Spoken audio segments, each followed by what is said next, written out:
Time now is 4 p.m. We'll call this meeting to order. Everyone please rise for the Pledge of Allegiance.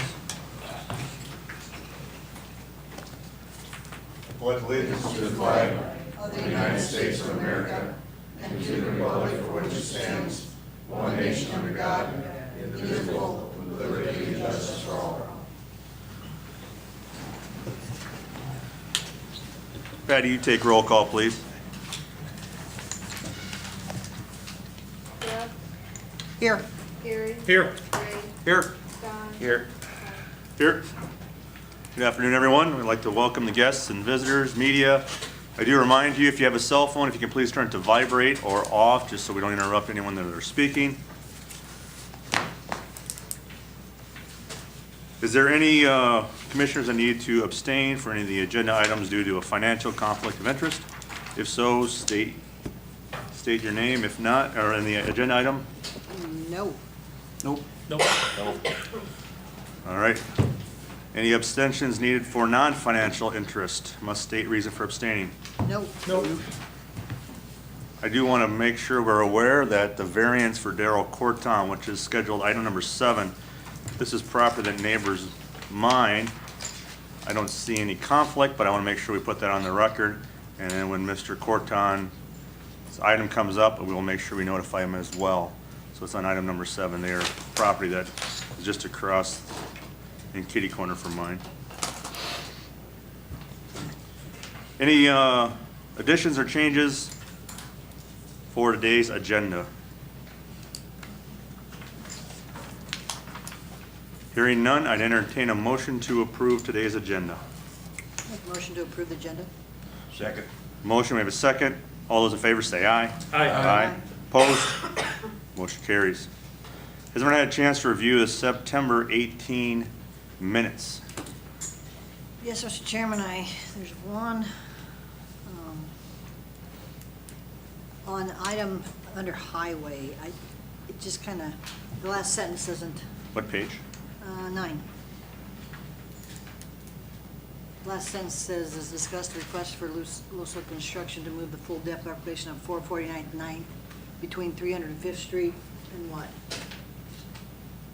Oh, I see, we're missing What the a other? beginning and an end street. Yeah. Ryan, what was those two streets between 301 and 305? Okay, between 305th Street and 301st Street. It just says between 449th Avenue, between 305th Street, and then add 301st Street after that. Any other additions or corrections to the minutes?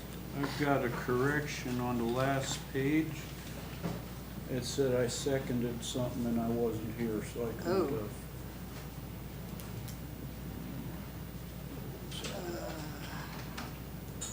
Oh, it must have been right there. Action 1835C Charles. Right. That was to go into regular session.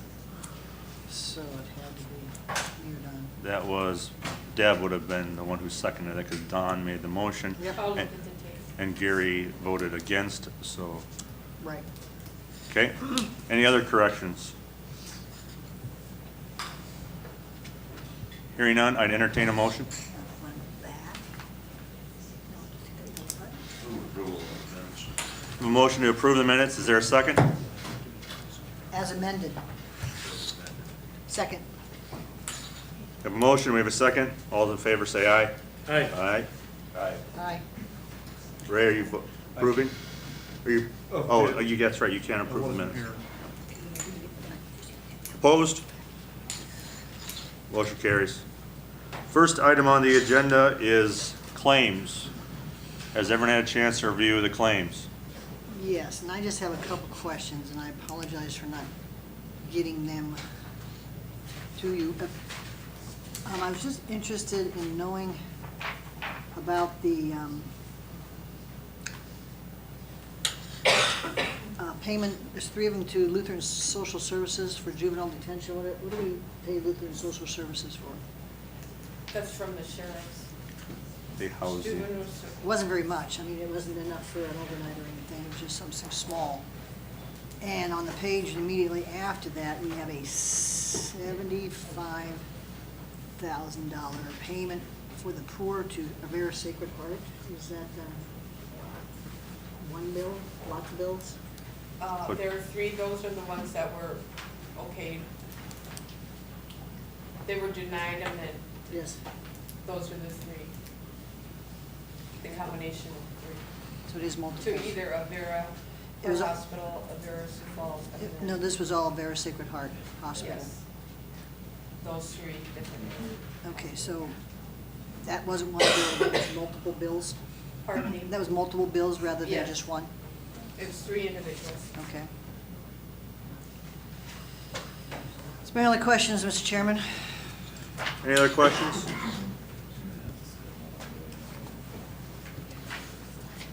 If there are none, I entertain a motion to approve the claims. So move. Ray, is there a second? Second. Deb? All those in favor say aye. Aye. Aye. Opposed? Motion carries. Next agenda item, excuse me, is the September payroll. Is there any questions on September payroll? If there are none, I'd entertain a motion. Move approval, September payroll. We have a motion, is there a second? Second. The motion is second, all those in favor say aye. Aye. Aye. Opposed? Motion carries. Next item on the agenda is approval of flu shots for Yankton County employees. This is something we've done for quite a few years since we've been on the commission. I think it's very prudent to do that. Any discussion amongst the commissioners? I certainly agree with the expenditure and would move that we approve the flu shots for employees. There's a motion. Is there a second? Second that. Ray, discussion? Hearing none, all those in favor say aye. Aye. Aye. Opposed? Motion carries. Mr. Brad L., request for Yankton County Assistance lien to be dismissed. I got a copy for everyone that maybe could see this.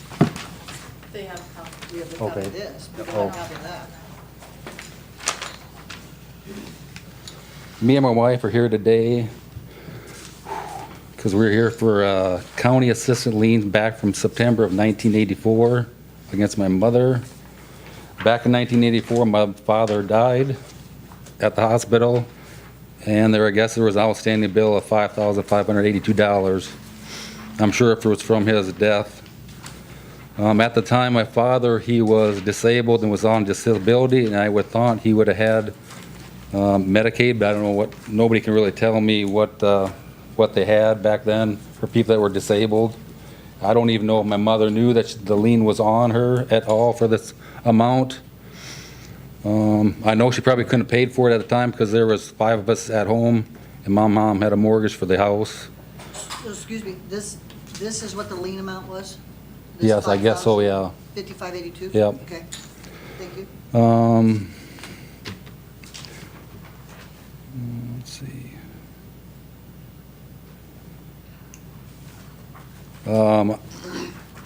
We own the property now because I was a personal representative and I bid on the property in a sealed bid process. And the lawyer at the time, I ended up having 2 lawyers because the first lawyer got sick. They said there was no liens on the property when I did the sealed bids. I even went to my personal self, went down to the clerk of courts. They said there was no liens on the property. Back in 2003, my mother abandoned the property, did not live at the house. The house was in poor condition. There was no heat, no water, no plumbing. I have these actual pictures of actually when I cleaned the house out, what the condition of the house was. I was even at the board, county board, a couple years ago to get the value down of the property. I think the property was way over-assessed because of the equalization office. It doesn't come to the property. They say it's 90% finished. The house was never had any improvements. When the house was built in 1973, the basement was completely empty. There was nothing in it.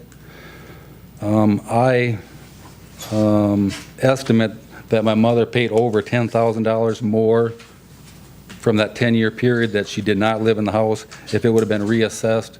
So I think that she overpaid at least $10,000 from what the taxes should have been on the house. we currently want to build the house on that property, but we have this lien on the property. If we build a house on that property, the taxes for that property will increase at least $200,000 for what house we're gonna put on it. So we're asking you to dismiss the county assistant lien against my mother and the property. So you say you're gonna have you tore down the house now? Or I- That's your plan? Yep, And you said that the new house will be somewhere in the neighborhood of 200,000 in valuation? if not more. So I'm just a little confused here. It says this $5,500 was paid to Sacred Heart Hospital? I guess, now that they're aware and I tried to find and nobody could tell me, is that bad, like a 2-week notice for when I found this out from? It was an indigent pay back then. Yeah, I guess I just still don't understand. Did we pay The Sacred Heart? county paid it. Paid Sacred Heart? Mm-hmm. So it's been a care for the poor essentially, correct? Correct.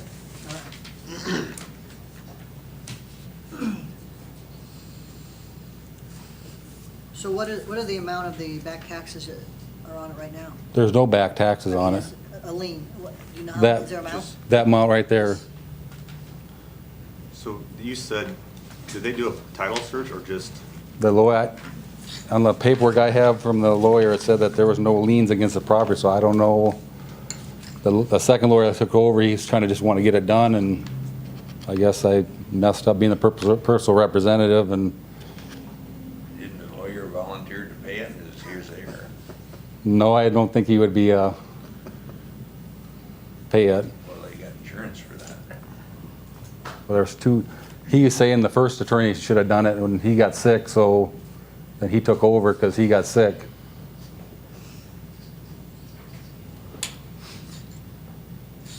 I guess I don't want to tell the name of the attorney, but, because he actually filed it, took it out of my, because it wasn't my, It's there. it was in You my, didn't have to pay it, it's his there. it was in my mom and dad's name, and he took it out of, the first attorney took it out of my dad's name and just put it into my mother's estate. when they transfer the title on the property, you're saying? Yeah, Was then probably mom and dad's both their Mhm. names, then transferred it into your mom's name? yep. Somebody should have caught that. Rob looked at this. You've talked to Rob. Yeah, he said I had to come to the board, yep. I talked to Yeah, Rob. Rob's in court right now. So, Quicker that you get this tore down and you build your new $200,000 house, we can start getting taxes out of you. That would be correct, sir. It sounds good to me.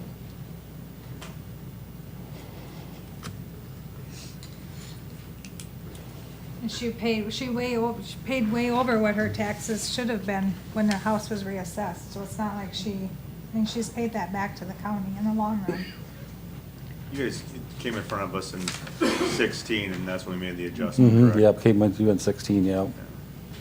You showed pictures, I remember that. I got all the pictures ready if you want to see the bad, I mean, I remember the pictures, but if any other commissioners would like to see them, Yeah. I'm more than welcome to share them. Any other just questions of the L's at this time? Well, I really have a hard time, that's the attorney's liability. He made the error. Yeah, I agree that, I see that your mother apparently paid on a higher assessed valuation, and that's good. Everything on your part has been good. The attorney made the error. The attorney should fix it. Can you speak into the mic, please? Is he even practicing anymore? I don't even know if he's Sure. practicing anymore since he's not on. Better? I wouldn't do that. Better? No. It's on. You're on. Just checking, no, it's just, You're talking to mine. I think it's, Better? no, I think it's, hold on, Gary, put yours back by you so we don't have feedback. And we'll just turn the volume up over here in the control. Try now. Better? Lean into it, maybe. I'm an old man, I can't leave like this all day. Better? There. Okay, I'll try. Yell at me if I don't. Really? Yeah. Yeah. So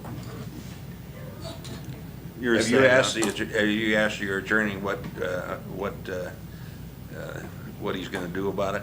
The first attorney, he's no I don't longer care which one practicing. it is, No. either one. The one guy said he didn't know too much about, what was his term? Yeah, it's getting worse. Legal, They don't get by with not knowing enough. No, yeah. That's not a good excuse. wasn't his forte, I guess he should say. Well, Yeah. then he should pay for it. Did I he think- take money from you?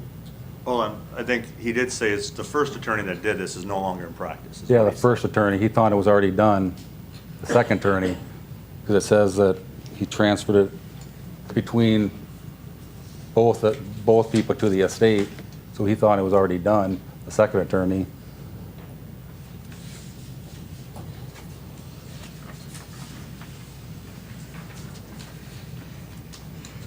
Because if we would have known that was there, that some of the estate could have paid, because we end up with like $2,000, and that went between 7 kids, so we each got like $300 at the end. No, I'm not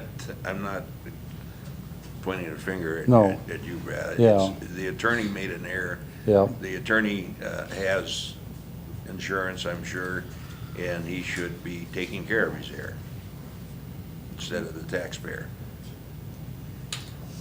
but do you know back in the day how they determined, did my mom would have known that she had the lien? Or did Sacred Heart just say, hey, pay this off?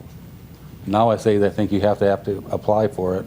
We probably got a bill from the hospital, and it went down to the contact center. Yeah. And then an application was probably filled out. And then it goes to the board, and they approve it. You said your mom abandoned the property in 2003, Mm-hmm, but she did continue to pay the property taxes Yep. even though she abandoned it. yep, And in 2016, after the correction was made to the assessed valuation from 124,000 down to 45,000, property taxes went down essentially by about $1,000, almost $1,100, mm-hmm. but still paid the full valuation years prior. Yeah, she paid the full value every year, which if she would have she wouldn't even let us in the house, and we didn't open the house until she died, so. Well, the difference between is about $1,000 a year. Between- Roughly, So 5 years. actually it's probably more. You got all my copies,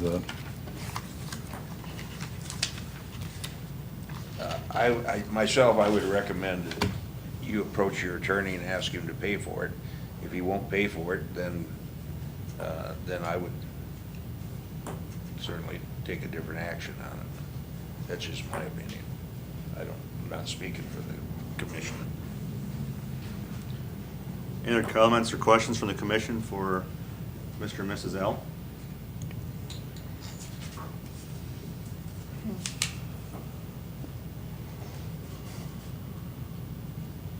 I guess I distinctly remember this when you guys came in, and, you know, even if you just overpaid for 5 years, it covers the cost of this lien, in my opinion. So, any other comments? If not, I'd entertain a motion. I make a motion that we waive the L lien of $5,582.51. There's a motion, is there a second? Second. Motion and a second. Any discussion? If you look at these records, my goodness, the mother paid her toll here. I think it's only fair. Any other discussion?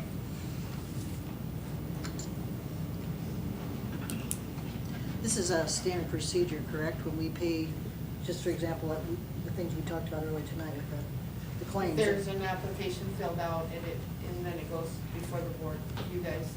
I mean, as far as going back and putting a lien on property, to try and get repaid for this, Correct, it's always put this on standard the- procedure. Any other questions, comments? Hearing none, all those in favor say aye. Aye. Aye. Opposed? Aye. Motion carries. Thank you Thank very you. much. Next item on the agenda, Turkey Valley Township culvert assistance. Mike Swenson.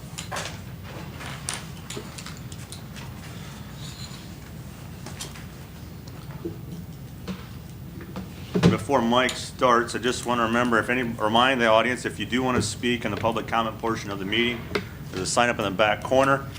The public comment is for any items that are not on the agenda. If you have something you just want to talk to the commission about, please sign up in the back sheet, so. Rather than a bunch of hand gestures, I mean. And for the record, you and I are not related. Not at all. Good or bad.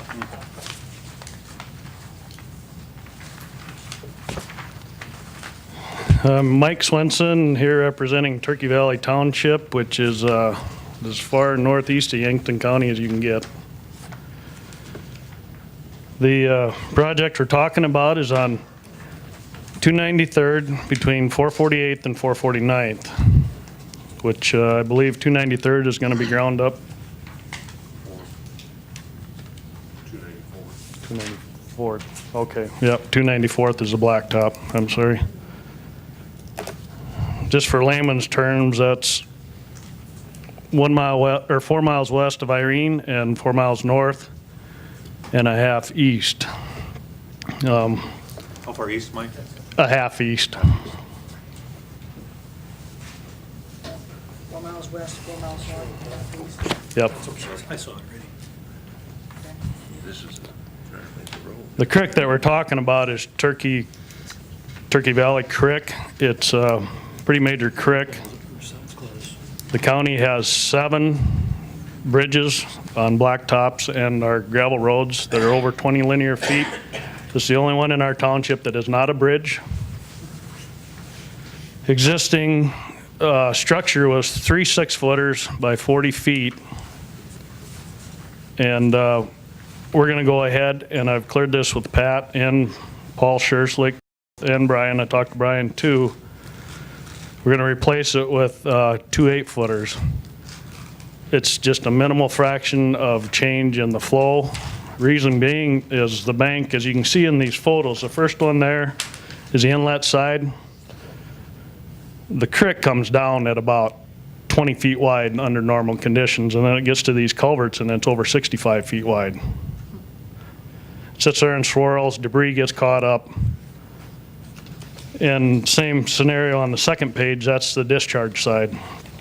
So we're gonna go ahead and put 2 8-footers in at 46 feet long. It's hard to see by these pictures, but the culverts are parallel to the road. Parallel or perpendicular? Perpendicular, I'm sorry. And the creek runs. So we're gonna run the culverts with the creek, is what we're doing. So they're gonna be slightly, Yes, yes, the creek runs slightly southwest. We're gonna run the culverts, just put a little longer culvert in and run it at that angle to follow the river, just to try and increase the flow and go with the bigger pipes and narrow that channel up a little bit. With the bigger pipes, your debris won't plug it near as quick. How far apart are these? Those there are about 15 feet apart. 15, 16. And how close will the 8-footers be? Oh, we're thinking we might put them 6 feet apart. We're actually doing this project right now, just to narrow it up. So we're looking at going into a 20-foot, more uniform with the creek.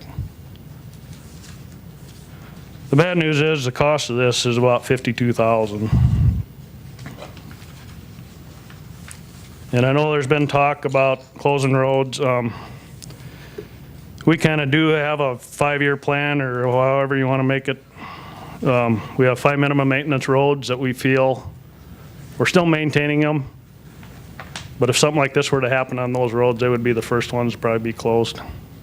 So we do have a plan there. This is a main road for 3 farms to 294th. It's a mail route. And in my opinion, coming from Yankton, it will be a 911 route. At present time, it's not a bus route. But more importantly, it kind of acts as a spillway for this creek. When this went out the beginning of June, I've lived there for 53 years, been on the township board for 30 years, and it went over 2 roads that I've never seen it go over before in my life because of the photo 3 on your list here. That's why we didn't see an option to not fix it. Mike, was that the first heavy rains in June, July? Yes, it was. We did not come in right away because 2 reasons. We know everybody's financially strapped, and we thought maybe we could get some FEMA money. Well, now that has ended, so.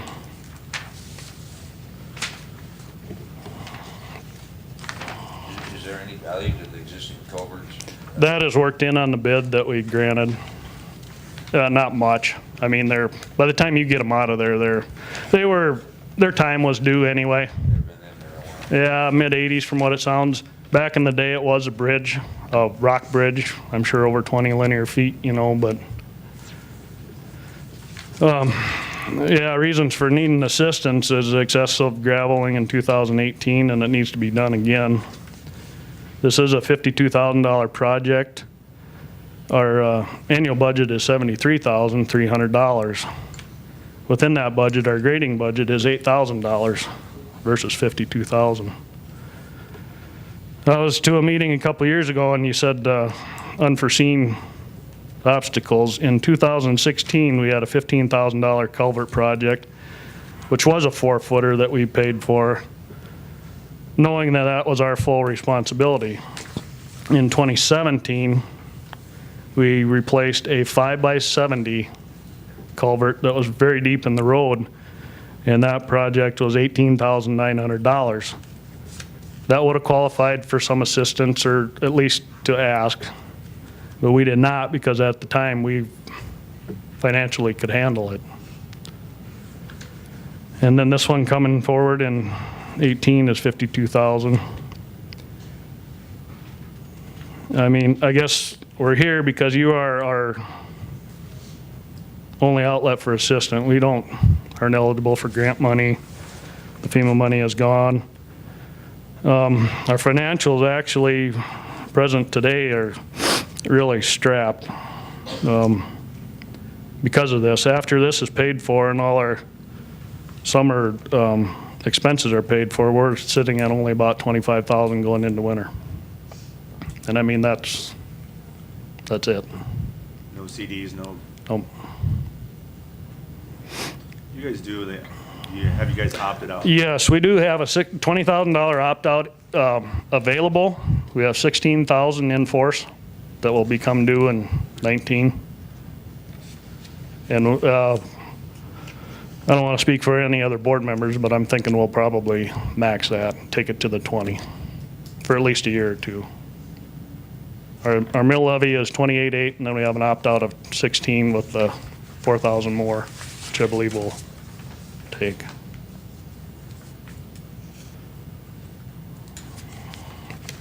So what's that last picture? Yeah, that was just 2 weeks ago, the last one. And I'm sure it looked like that the first day. I did not take any photos of the 2 roads downstream, but it's worse than I've ever seen it, and I know it's because of this, so the debate on whether to fix it or not fix it, that is kind of come and gone, I guess. So we actually are fixing it right now. I do like your barricades, they look like they'd be Yeah. effective. Yeah. Big round bales, One thing about it, they do not steal or damage them. they probably don't go around them either. No. Or move them. Did you paint them orange on one side? No, we didn't. So you say you are fixing that right now? Yeah. Which road is that? 293rd. Yes, 293rd. Well, that's where your No, culvert. I'm sorry. Could I see a map? I did not get one. Oh, Yeah.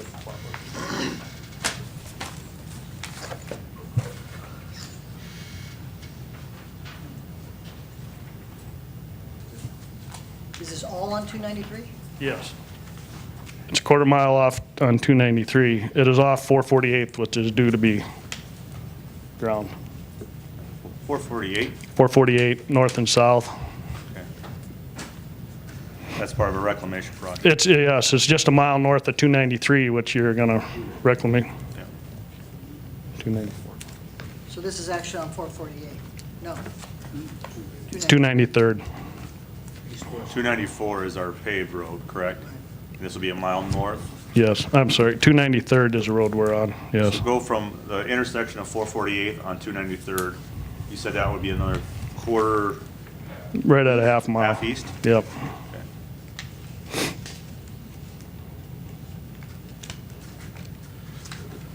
Are you guys doing anything else to change, I mean, if you look at the pictures you have, a lot of dirt, grass is growing up to the culverts, is that gonna be cleaned out a little bit to increase the flow, or? Yeah, it should improve it. Yeah, I think just getting those things to follow the angle of the creek will do it. Looks like there's You know- debris too. Yes, well, from them big rains.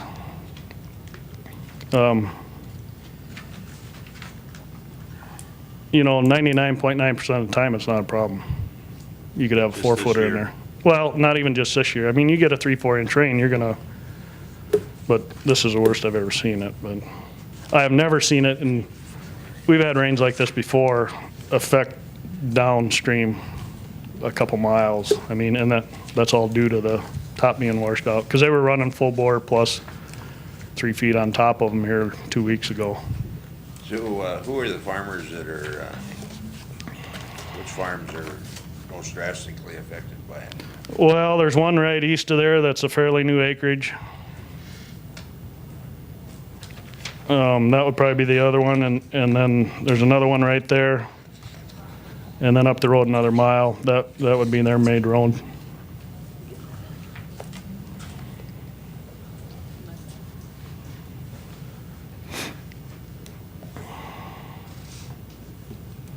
I know things are tight, but just looking, this is kind of a, in my mind, is a different scenario because we have 7 county bridges on this creek.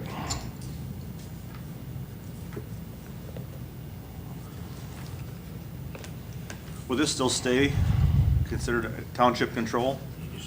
It wouldn't, it would No. not become, It'd be under township control until they come and request assistance again. Similar to the way it is today. no, I mean, I should say, if this was, you're replacing this one way or the other. Yep. As it now is being replaced, will that responsibility now become the county's responsibility moving forward, is just because of the width and the dimension's still gonna be under 20 feet in span, so it's not gonna classify it as a bridge? Right. Okay.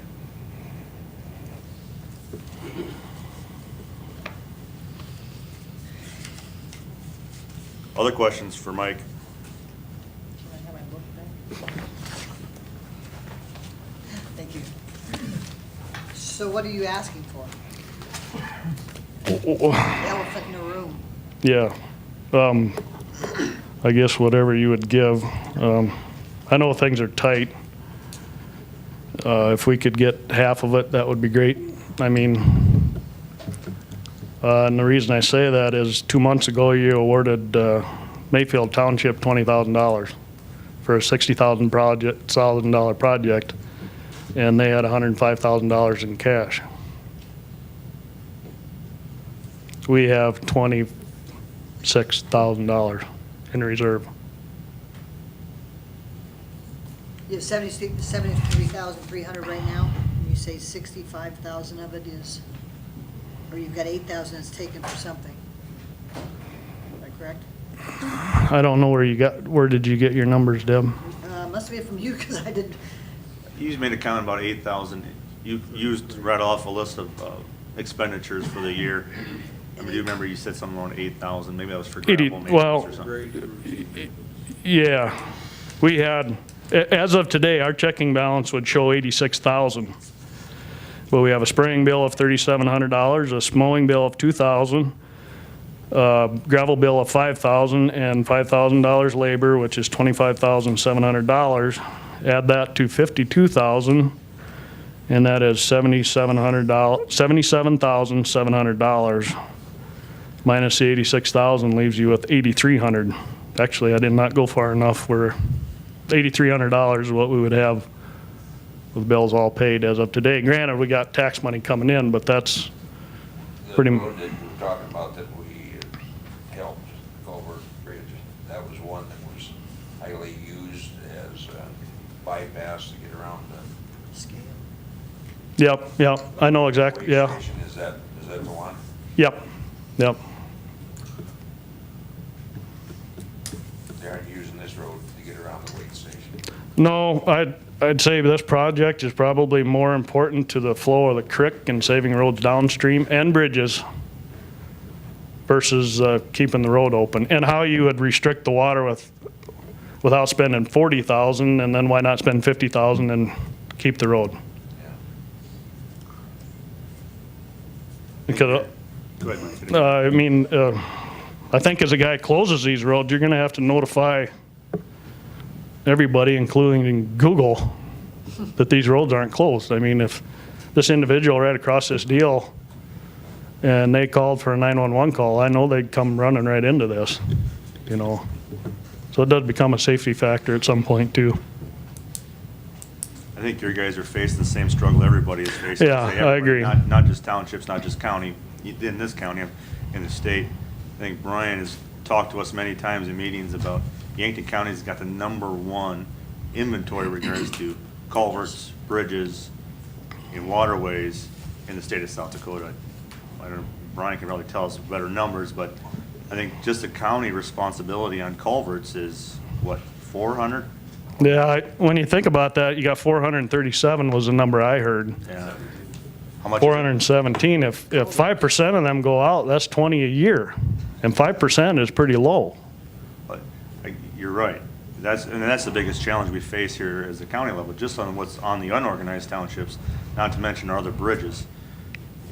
One thing I've said before, and I want to make sure we say it again, is this year in Pier, there was a bill try to help assistance with these type of structures, which didn't get out of committee. I understand that's going to be brought back up in this coming session, which I would recommend the townships, counties, all go out and make sure we talk to our representatives to make sure that this is a priority, because at least it would be a funding source. And you're facing the challenge, we're facing the challenge, is all where do you find the money to get that done. So just kind of as a caveat, make sure when January rolls around, let your township leaders and other townships to make sure you talk to Pier and let them know we need to do something, because they Yep. have a little bit more resources available with the gas tax and other things as well, so.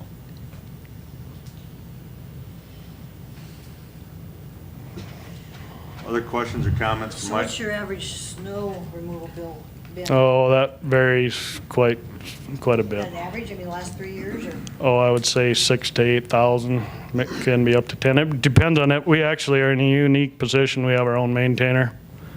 So we try to not hire any outside help. That's the only time it gets real expensive, if we gotta go outside. But, very seldom we have to do that. But we have insurance coming due the first of the year and stuff like that. You know, it's What's your average? same ship, taxes? different boat. What's your average income off taxes? Oh, around, about 77,000. So you're gonna get another 77,000 coming up pretty soon? No, they've already got half of it. Yeah, we've already received half of that. Yeah. So, say you're gonna get 35,000 more, Yep. and you said that even after you paid all your bills right now, you still have 26,000? No, I misquoted that. It was 8,300. That was minus the,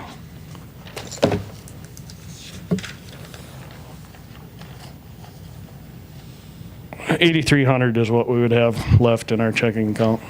Before the other half of your taxes come in? Yes. When do those come in, Patty?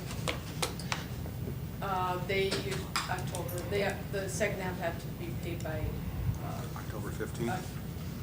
November 1st.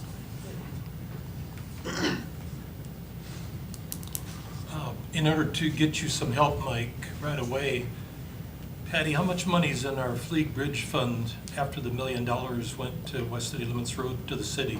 There's got to be some money left in there that we could loan him or borrow him or advance him to help him along here, because that's a critical road, isn't it? Well, yeah, it is. maybe not so much the road, but to the creek it is. I don't know, is there somehow we could loan him some money out of the Fleet Bridge Fund to get it fixed, he could pay it back or something? I mean, we took $1 million out for the city, so There should be about $100,000 left in that Fleets Bridge Fund. There was 1.1 million before that happened. So there should be about $100,000 in that fund.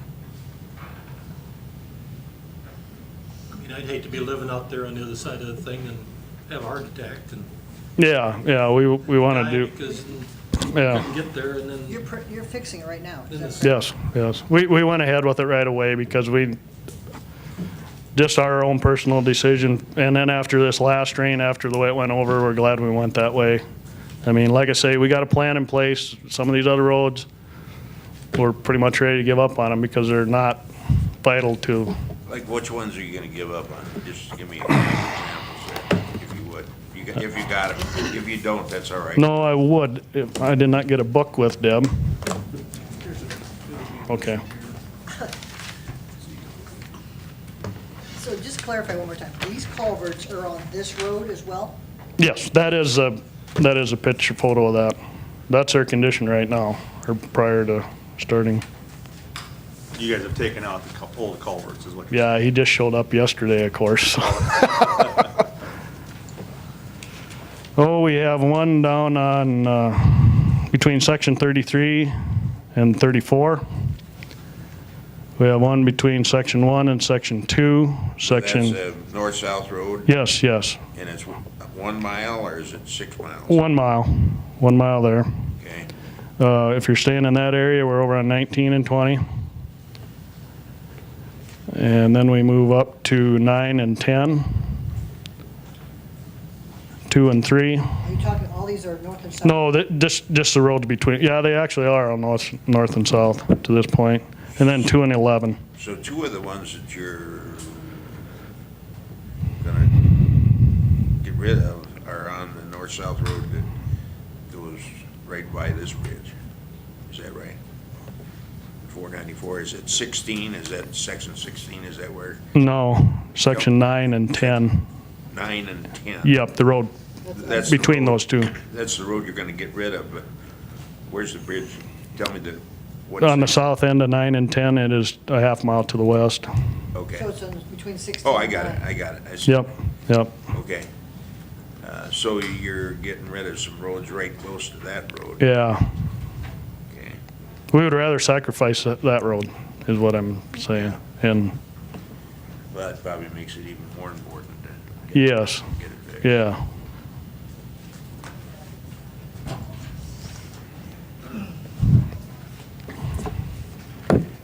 I guess whatever you feel would be fair. I mean, if a situation come like this, up like this in an unorganized township, it'd be a pretty tough decision for everybody.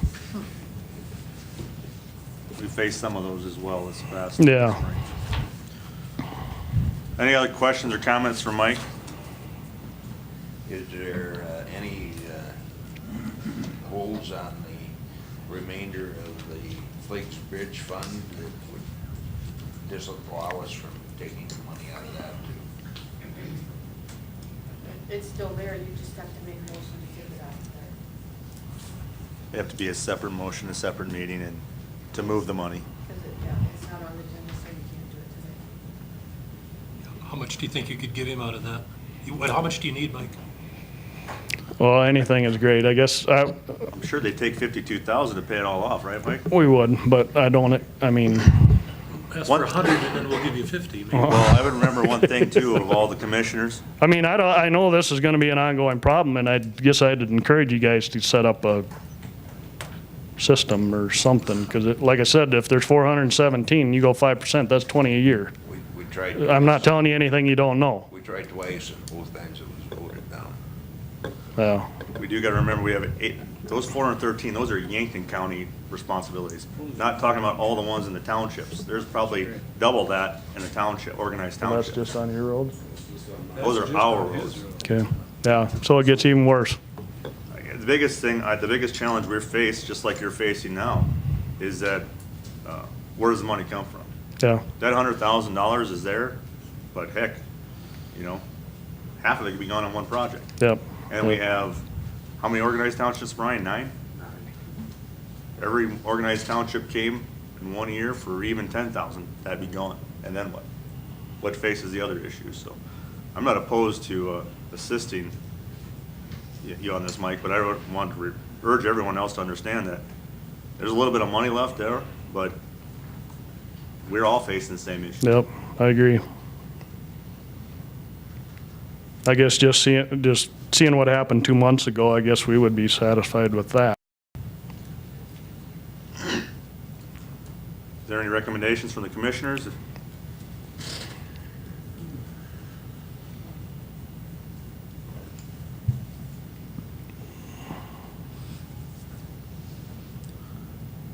My thought coming to my head was about doing the 10,000. That's just my thought. Any other commissioners' thoughts? I was trying to do the ratio of the last one to 20 to this one It was about a third of the cost. I think when we did for Mayfield, it was about a third of the cost. They also secured some funding from Exactly. Jim River Water District. Just keep in mind, they had a fair amount of money in their account. Granted, that would be depleted when this project is complete, I suppose. Todd, you said 10, and then what we gave Huber, was it 20? 60-some $1,000 project, yes. Yeah, and we gave him 20,000. Yeah, about a third. And they had secured 10,000 from Jim River Water District. Have you been able to get? Yeah, I've been in contact with Dan and we've been talking, so there might be some there. So 20 would sure help you out, wouldn't it? It would help us out tremendously. to, see what is the amount of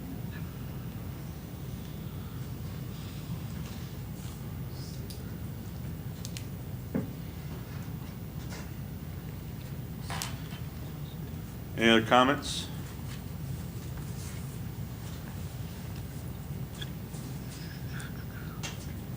Well, we kind of knew this was gonna happen. We did the first one, so. Yes, indeed. Yeah, I think we've already set a precedence by giving out 20 already, so Yeah, but if we give you everything is 10 or different. 30 or 50, it's, you know, A third is 24, but that's beside the There's also other matters in regards to the one we did for Mayfield, just because of the size of that culvert as well. There were some other extenuating circumstances, the reason why we did it at 20. And it's gotta be a case-by-case basis. We can't just do a blanket amount each time. All of a sudden, somebody's gonna come in with a $20,000 project and they won't expect $20,000. Every situation is gonna be different. Correct. We need to figure out how to prolong this. We're gonna have more come in. And what happens when we run out of money to give it away?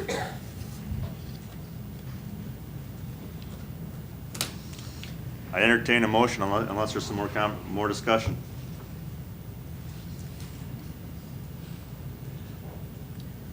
I'd move for 15,000, take it out of that. That would be a secondary motion if where it's coming from, wouldn't it? Just, I mean, you can just put in a motion that how much you want to give him, the other, maybe another day. When it's on We did. township. There's a motion for $15,000 to assist Turkey Valley Township. Is there a second? I'll second that. Motion and a second. Discussion. I'm just gonna restate my statement before. We just gotta be careful with this. Very much so. And there'll be a point in time when there's not gonna be anything left over, so. It's easier than Yeah, answer. you're right, it does. I guess, yeah. Anyway, any other discussion? Hearing none, all those in favor say aye. Aye. Opposed? Motion carries. Might Thank be you. just One thing I would do is please talk to your legislatures come January to make sure that they understand the importance of this. I guess the only way for this stuff to really get motion or some traction in Pier is it's gonna take lots of people contacting them. So I would even extend it past the township board, your township board, and other townships as well. You're saying locally as a county, there's nothing you can do to set up a fund for this? You know, I've looked into that. I know you talked about it. Unfortunately, the accounting or the statutes don't allow it. We can take it out of the general fund, but we can't we can't stash money. Yeah, I don't think it should be taken out of Brian's fund. He's strapped the way it is. But I think there should be a precedence so that we can plan accordingly and you can plan accordingly, you know. Otherwise, like you say, when the money's gone, the money's gone. Yeah, I asked the state about that exact question. There isn't a mechanism in place, statute doesn't allow for it. You know, I just thought there'd be, I talked at length with legislative audit and the auditor's office, and fortunately, there's no mechanism in place to allow us to do that. The So state go- has that mechanism. That's why they get the bridge grants and other things like that. Yeah. But they- See, that's the bad thing about a township. We're not eligible for any grants or anything like that. You're our first and last and only resource of help. If that law would pass like they talked about, they would allow us, kind of like a bridge grant style, and we would have a pool of money to disseminate to the organized townships, and I believe to the unorganized towns too, so. Just stress how important that is to come January. Okay. There's a convention in Chamberlain in December, and I'm sure it'll be discussed up there. There's room to make reservations for it. I plan on being up at it. Okay, I'll talk to you afterwards. Thank you, Mike. Thank you. Thank you. All right, next item on the agenda, Brian. Mr. Chairman, I just got a minute or a second to make an announcement here. In regards to, In regards to, well, it's actually Is it on the agenda? something to do with roads and bridges, or Well- bridges. is it, you didn't, well, Brian, I Yeah, well, asked, there's a little bit of history involved in it too. Gary, I asked for additions and changes to the agenda ahead of time. No, it's not changed, it's just a little announcement, because this newspaper is 73 years old this month. This is the battleship South Dakota coming home from the war. This is another picture, this is the San Francisco Chronicle, and I thought we should just be aware of it, that our grandfathers and fathers fought in this war. And there's 4,000 people on that ship coming back from some terrible places. The other thing is that October is Agent Orange Awareness Month, and sorry I interrupted, but I think it's pretty important. We wouldn't probably be here speaking a different languages, wasn't for some ancestors of ours. Thank you. Well, Sorry I next time interrupted. you want to make an addition to the agenda, please do so at the beginning of the meeting, so we can note that, and that it had nothing to do with roads and bridges. Okay, well, that's. Thank you. Taken from the Brian, bridge. you have the podium. 5-year plan. I held our meetings according to what's required with the state to be eligible for big improvement grants, and also for us to have some insight on what we plan on doing on our roads. And the first meeting was heavily attended compared to meetings in the past. We had over 20 people there, and the second meeting, it was Don, Carl, and I, so we had no attendance. So I guess, is there questions on any of the 5-year plan as set forth? I think you did a very good job of laying it out. I was at the first meeting, we talked with the 5-year plan. You have those maps still, don't you, for year to year? Those big printouts, are those here in the building or are they at your office? They're at our office currently. Okay. Is the 5-year plan going to be on the county website? Yes, it is. So if anybody had questions, they can pull it up off the website or call. Or call our office. I offered at the first meeting when it was very well attended. If anybody had any questions, I'd be happy to discuss it with anybody. Any questions for Brian? And one thing I'd like to point out on our 5-year plan, as we're going to be talking about next, which I don't have too much of an update, but all of our Jim River bridges are going to be looked at to try to attain more grant funding to preserve those. Those are our longest structures in the county, ranging from 425 feet to 475 feet. So replacement on those, you could be looking at $5 to $10 million. And that's at a few years ago's Do me a favor, cost. say that again into the microphone so everybody can hear you. Replacement of those structures, any of those that are over the Jim River would be in the neighborhood of 5 to 10 million bucks Each? And like I said, they range from about 425 feet to 475 feet. So as the length goes up, the price goes up. Hence the reason to prolong them as long as we possibly can. Well, if you guys recall, when I applied for the last grant funding, we were going after more or less a preservation grant. The next grants I'll be running after is going to be some rehabilitation grants. It's two different scopes of work, but the same type of process to go through to attain the funding. Brian, do you have any ideas of how we can disseminate the information on the condition of roads and bridges in the county? You know, it's incredibly important, and we have a meeting to discuss a 5-year plan, which includes all of the road maintenance plans that we're gonna do over the period of time, and not one single person showed up to the second meeting. Not one. Well, we advertised it in the paper, and we've been, I understand that, but I'm just incredibly disappointed that there wasn't enough interest.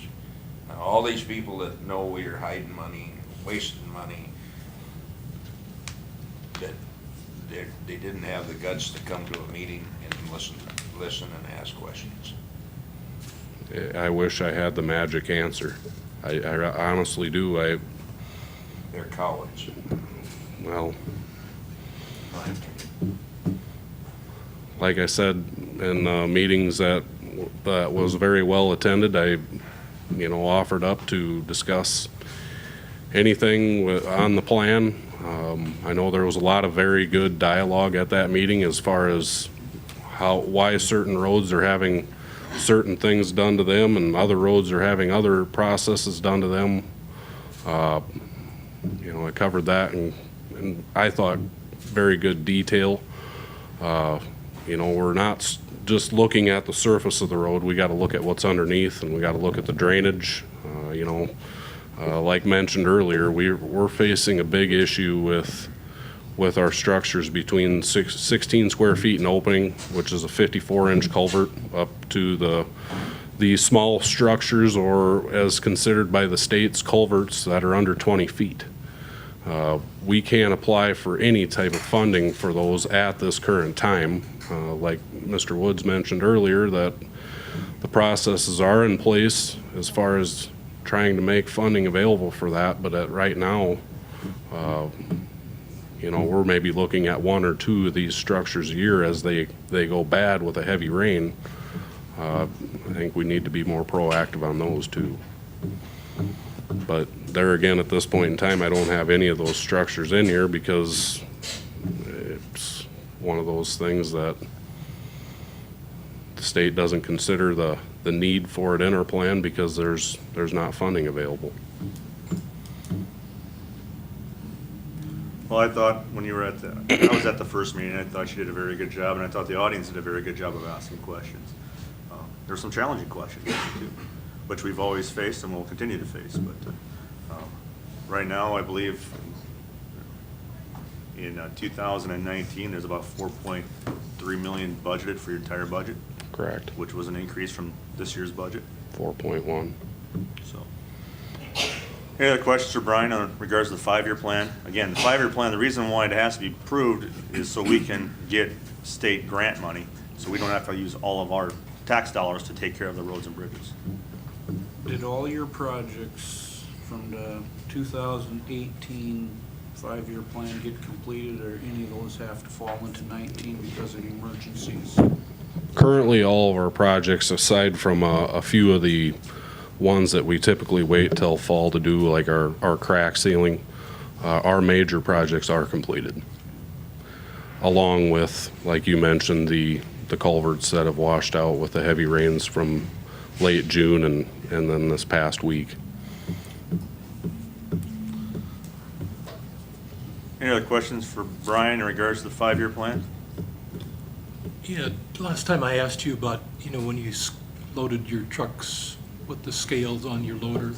I just had one more question. You know, you said you had them calibrated every year, the scale on the loader, correct? Correct. Okay. Now, the following year, have those scales been off? Short, long? No, it's typically been within calibration, and to double check ourselves, we do go down to the scale in Yankton. 1%, 2%? I'm not Are you the even- one who tests it? No, I'm Who not. does that? One of the staff that's done it for years since we've owned the loader. Someone who's Me- trained in it? I mean, one of the guys that works out the shed, Yeah. is he certified to do scales? I Don't guess think the so, is reason he? we check ourselves with the scale at the city landfill is because that is a certified Well, scale. I guess the only thing I'm saying is hypothetically, you could set that once a year, and 2 days later, it could be off for a whole year, couldn't it? Couldn't it? Hypothetically? I can't answer that. So Brian, you said you test the scale at the shop, and then you have a secondary test?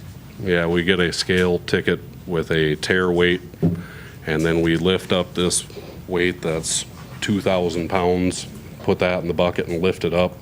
At a certain point, it's supposed to register that that weighs 2,000 pounds, and then you adjust accordingly. But your people are not certified to do scales, correct? I think the answer to the question is that there's a secondary process where they go to the city landfill and weigh their vehicles and double check it, Well, so. I just want to know who certifies this scale process, because when I worked for the government, you had to be certified to test a scale once a year. You had to go to school and be certified to do it. Mr. Chairman, what's the point of this line of discussion? It's a good question. I think Brian has a staff on hand that tests the scales, and then to double check that person's work, they take that scale or they take that truck and weigh it at the city landfill. Am I understanding that correctly? And double check the numbers. Correct. Sounds like some good due diligence And to 2 me. weeks later, if it's off for the next 11 and a half months, correct? So do you have I'm not evidence? going to answer that, that's okay. Commissioner Swenson, I have a question Thank for you. you. Commissioner Swenson, do you have evidence that they are off? I didn't say that, I said hypothetically, they could be off for Thank you, 11 and a Mr. half Swenson. months. Going back to the 5-year plan, any other questions on the 5-year plan? So much for free speech. Hearing none, I entertain a motion on the 5-year plan. I move approval of the 5-year plan. There's a motion, is there a second? Second. Any discussion? Hearing none, all those in favor of the 5-year plan, please say aye. Aye. Aye. Opposed? Aye. Motion carries.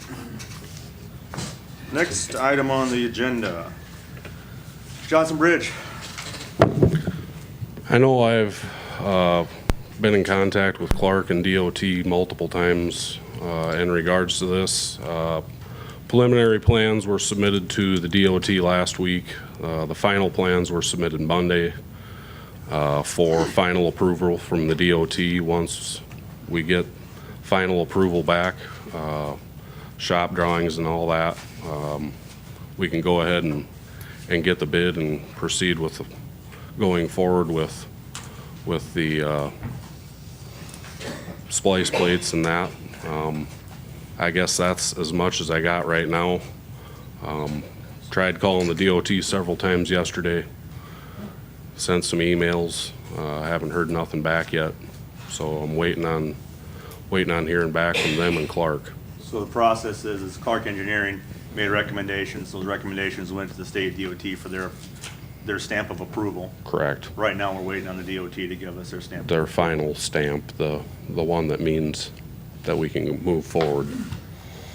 So essentially, what we're gonna have to do is we're gonna have to have a special meeting. If they come in tomorrow and they say DOT approves it, we'll need to do a special meeting in a very expeditious fashion so we can get the project moving forward. Well, we'll have to wait back to hear from Journey Group as far as what their estimate is, so we can move forward with that too. They're already working on it, off those plans, but if there is changes, they'll make changes accordingly in their bid. So, as of right now, the processes are in place. It's just the waiting game. Questions for Brian on Johnson Bridge?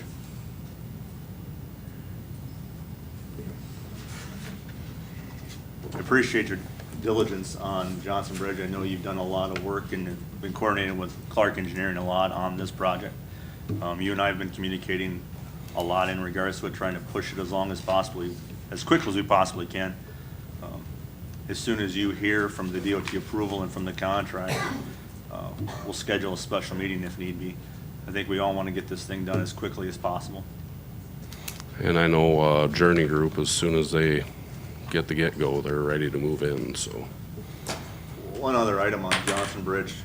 When Adam was here last meeting, we were thinking that the bridge improvement grants, we were getting close to utilizing all that. And then you sent out an email to the commissioners the next day after Adam had a chance to recalculate the figures. You want to just share what? Currently, right now, on all three of our bridges, Johnson Bridge does have the most in the left in the big grant, and I believe that amount is right around 201,000. So the estimate that, you know, this is just an estimate, that we don't have anything from the contractor yet, but just an estimate is these three splices would be about 50,000 apiece. So there would be enough money in the big grant fund to cover the 80% cost of those. So we won't have to We won't have to come up with the extra. That's good. Brian, I had a question on the Johnson Bridge.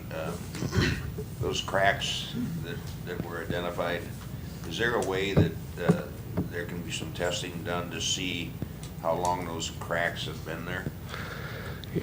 I've asked the same question, but no physical way to detect that.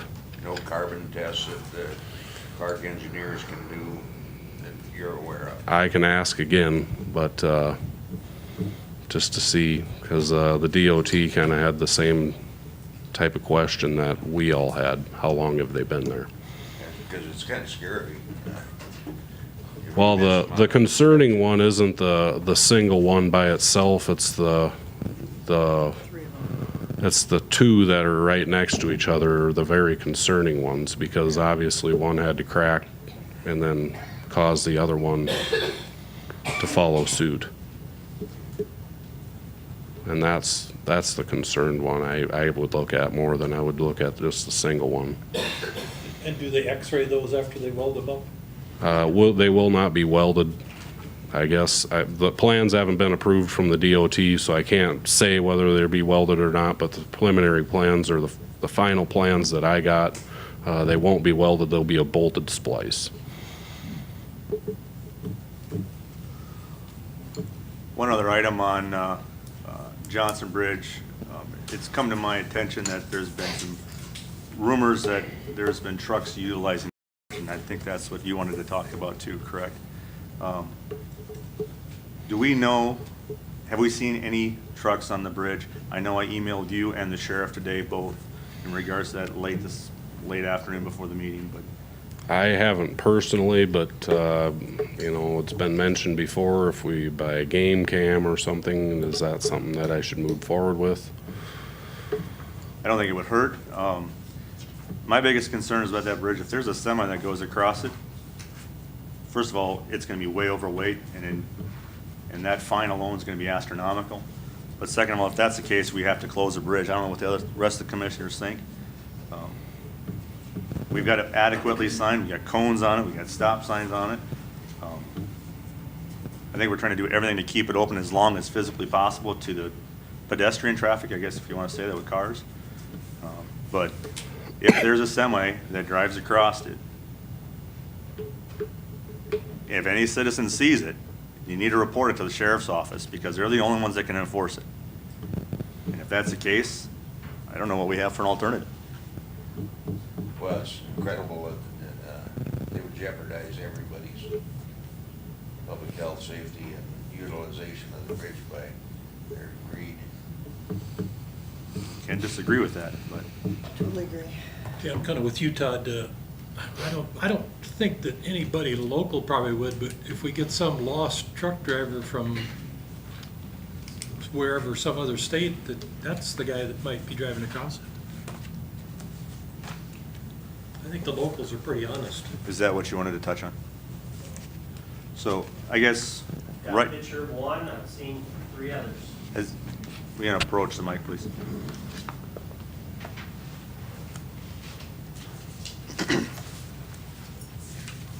Dale Node, I live at 44317 303rd Street. I've taken pictures of a truck, and it's got an extended trailer. It's got stuff in it. There's no way it's under 10,000 pounds.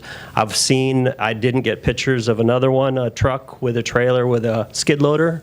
I've seen a semi-cross, and I've also seen one other one that was a 36-foot trailer with a truck. Are you saying you saw them cross the bridge? Yep, And 2 of them. What kind of loads did you think was on it? The semi had no load, unless it was little baby pigs. I don't know about the trailer, and the one was, I've got a license plate of the one. It doesn't matter if they're loaded or not. What is it, 10,000 pounds? Right. The pickup weighs 8,000. Right, so- exactly. So you add a trailer, and you're already overweight, and then you add a skid loader, you're really overweight. Have you contacted the sheriff about this? I have not. Would you? I could. I've got a picture. Yeah, I think it's important we do that. appreciate it. Appreciate your doing this. Right. Thank you. Thank you. Thank you. Dale Node. Knode.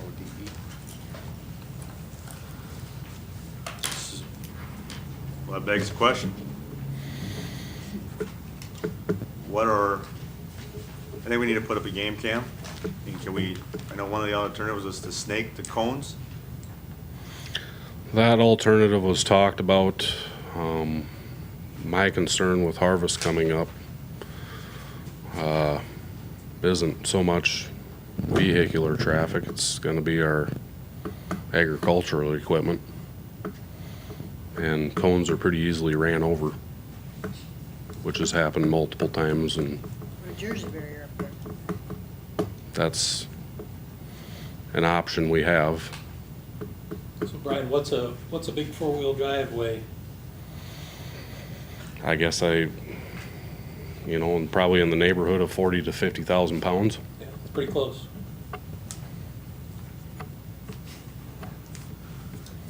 Little tractor's gonna be over 10. Huh? Little tractor's gonna be over 10. Little tractor, I'm talking about big 4-wheel drives. I know somebody that forgot about the road, drove an 856 over, and you realize that was. I can't hear you. Would you go up there? I didn't get my hearing aid in. John Gunderson. I know somebody drove an 856 over it a couple weeks ago, and after he got across, he realized that weighed more than 10,000. Yeah. Wasn't You deliberate. didn't turn him in, huh? No, I didn't turn him in. He felt so stupid after he did it that he ain't going to do it again. He probably felt worse if he would have collapsed the thing. That was kind of his thought, yes. I mean, he's no different than a truck. Agreed. So, in regards to Johnson Bridge, hold on. In regards to Johnson Bridge, we've heard from Mr. Node that it's being violated.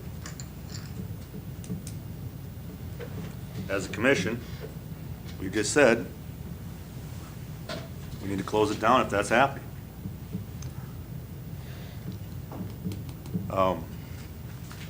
As a commission, what's your thoughts? I got a question for Mr. Gunderson. You said it was an 856? Yes. Okay. About 12,000 from the factory. So once you get fluid, weights, fuel. No fluid, no weights. He just bought it at an antique sale. Yeah. I used to push the limit, yeah. Not even any mud on it.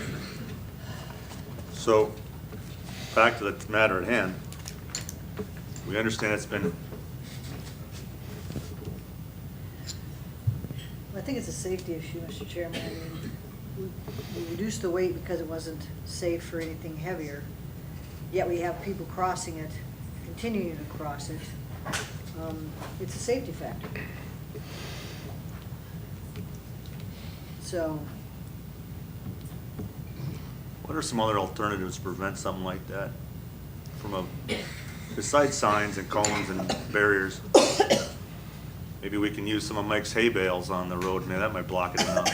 I know that's pretty, just make and live with this, but,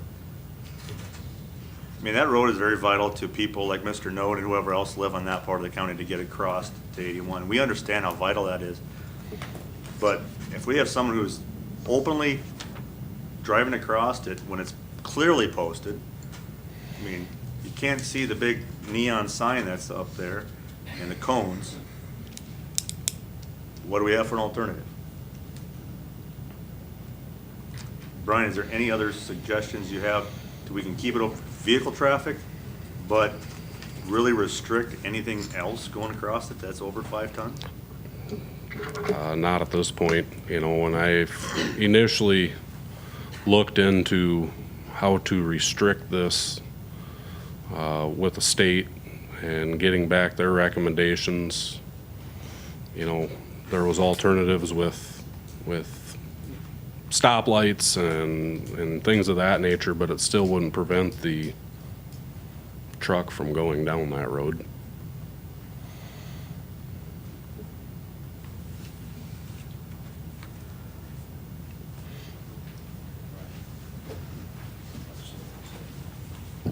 Patty Gramco. As I see it, forgive me, but you can't fix stupid. If somebody drives over this and collapses that bridge, then you're out all the money you put into it. Plus, there's no other money to put into it. There's not a kitty. So to prevent the one guy from ruining it for everybody, I guess I see you got to close it down. I know it's harvest. I know it's local traffic, I know. But if that bridge is damaged, you're out. And if somebody gets killed, then it's on the county. Thank you. Thank you. Thanks, Betty. And will we close the bridge until repairs have been made Effective one. tomorrow? Wait. We have a motion. Can you get? Is there, wait, is there a second? second, We have a second now, or is there any discussion? Can you get the barricades up that quick, Brian? Tomorrow, yeah. Yeah. Notifications will be posted tomorrow. How far back are you gonna put them? Back to the Welchtown Road? Well, I have to leave access for the 2 roads that are down there, Yeah, no, but I the mean, so that Northwest they Jim don't River come off Road. of 444, the Welchtown, and drive down there and have to turn around on those hills. So wait a minute, Gary, the discussion here is amongst the commission on the motion at hand. Okay. You can ask clarifying questions after the motion has been decided on. Discussion.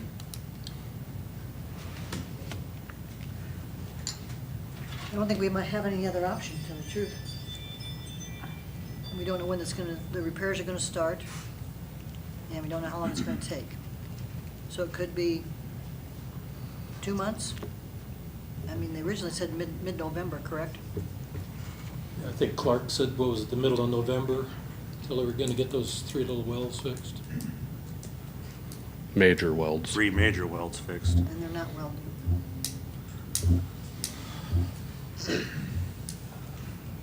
I don't like closing it either, but like you said, it's safety, if somebody gets killed. We don't think we get any money now, we're gonna have a lot less then. Any other discussion on the motion at hand?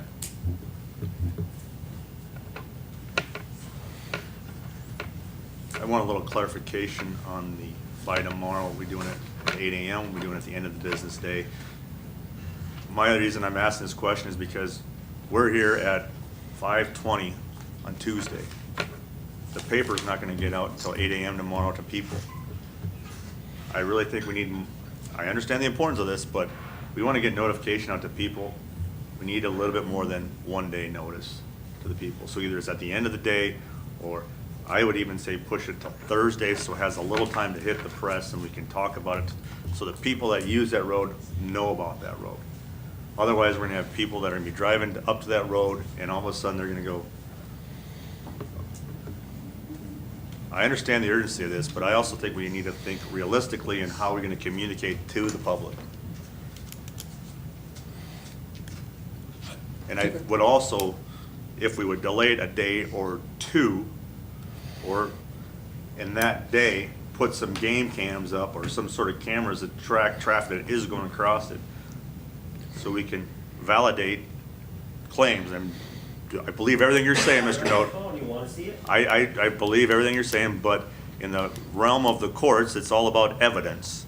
So, Aren't we just kind of rolling the dice, though? I mean, if we could get it on the radio station tomorrow morning. I mean, I could send an email right now to get it on, morning coffee for sure. I mean, the newspaper's here. I understand that, but everybody doesn't listen to that or read the paper right away. I think you need to give a little bit of Figure it out when notice. they see the roadblocks. I'd have to agree with Mr. Woods, because I think actually Friday would be a better day. Then we're kind of covered.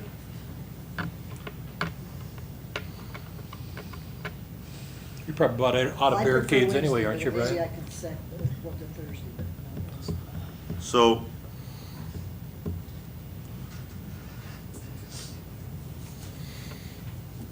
we have a motion and a second on the table that was to close it. to close it tomorrow. That's the motion. Are we still comfortable with that motion, or do we want to amend that motion? Don, you made the motion, you're, I'm comfortable with it. okay? I understand what you're saying. The motion is second on the table. If there's no amendment to that motion, all those in favor say aye. Aye. Aye. Aye. Opposed? I oppose. I'd like to stay a little bit longer. Okay. Motion carries. Into business day tomorrow. Much like, you guys asked how it was gonna be posted, we have postings at 81. We have postings at Walshtown Road, and then that's where we'll put our first barricades. Okay. So tomorrow afternoon, it'll be done.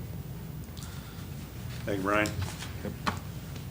Last item on for the highway department is request for road maintenance from Highway 50 to the Highway County Shop. Don, this is your item. Okay, been contacted by one of our county residents and raised a question about drainage from the highway shop and the road from Highway 50 up to the highway shop.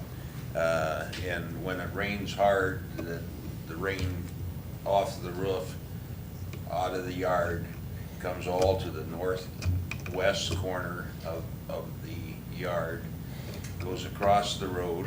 There are no culverts going across the road.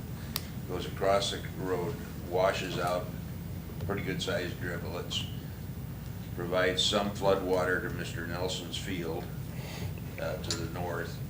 Now that highway, that road has been maintained, as I understand, by Ryan over the past, since the building was built. And it is a township road.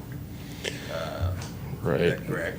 And prior to that too, there was an asphalt plant there also, Okay. The road, the drainage causes pretty significant damage to the road, and with the feed mill going in there, there'll be a fair amount of truck traffic coming in there. We're not talking about any major improvement of that road.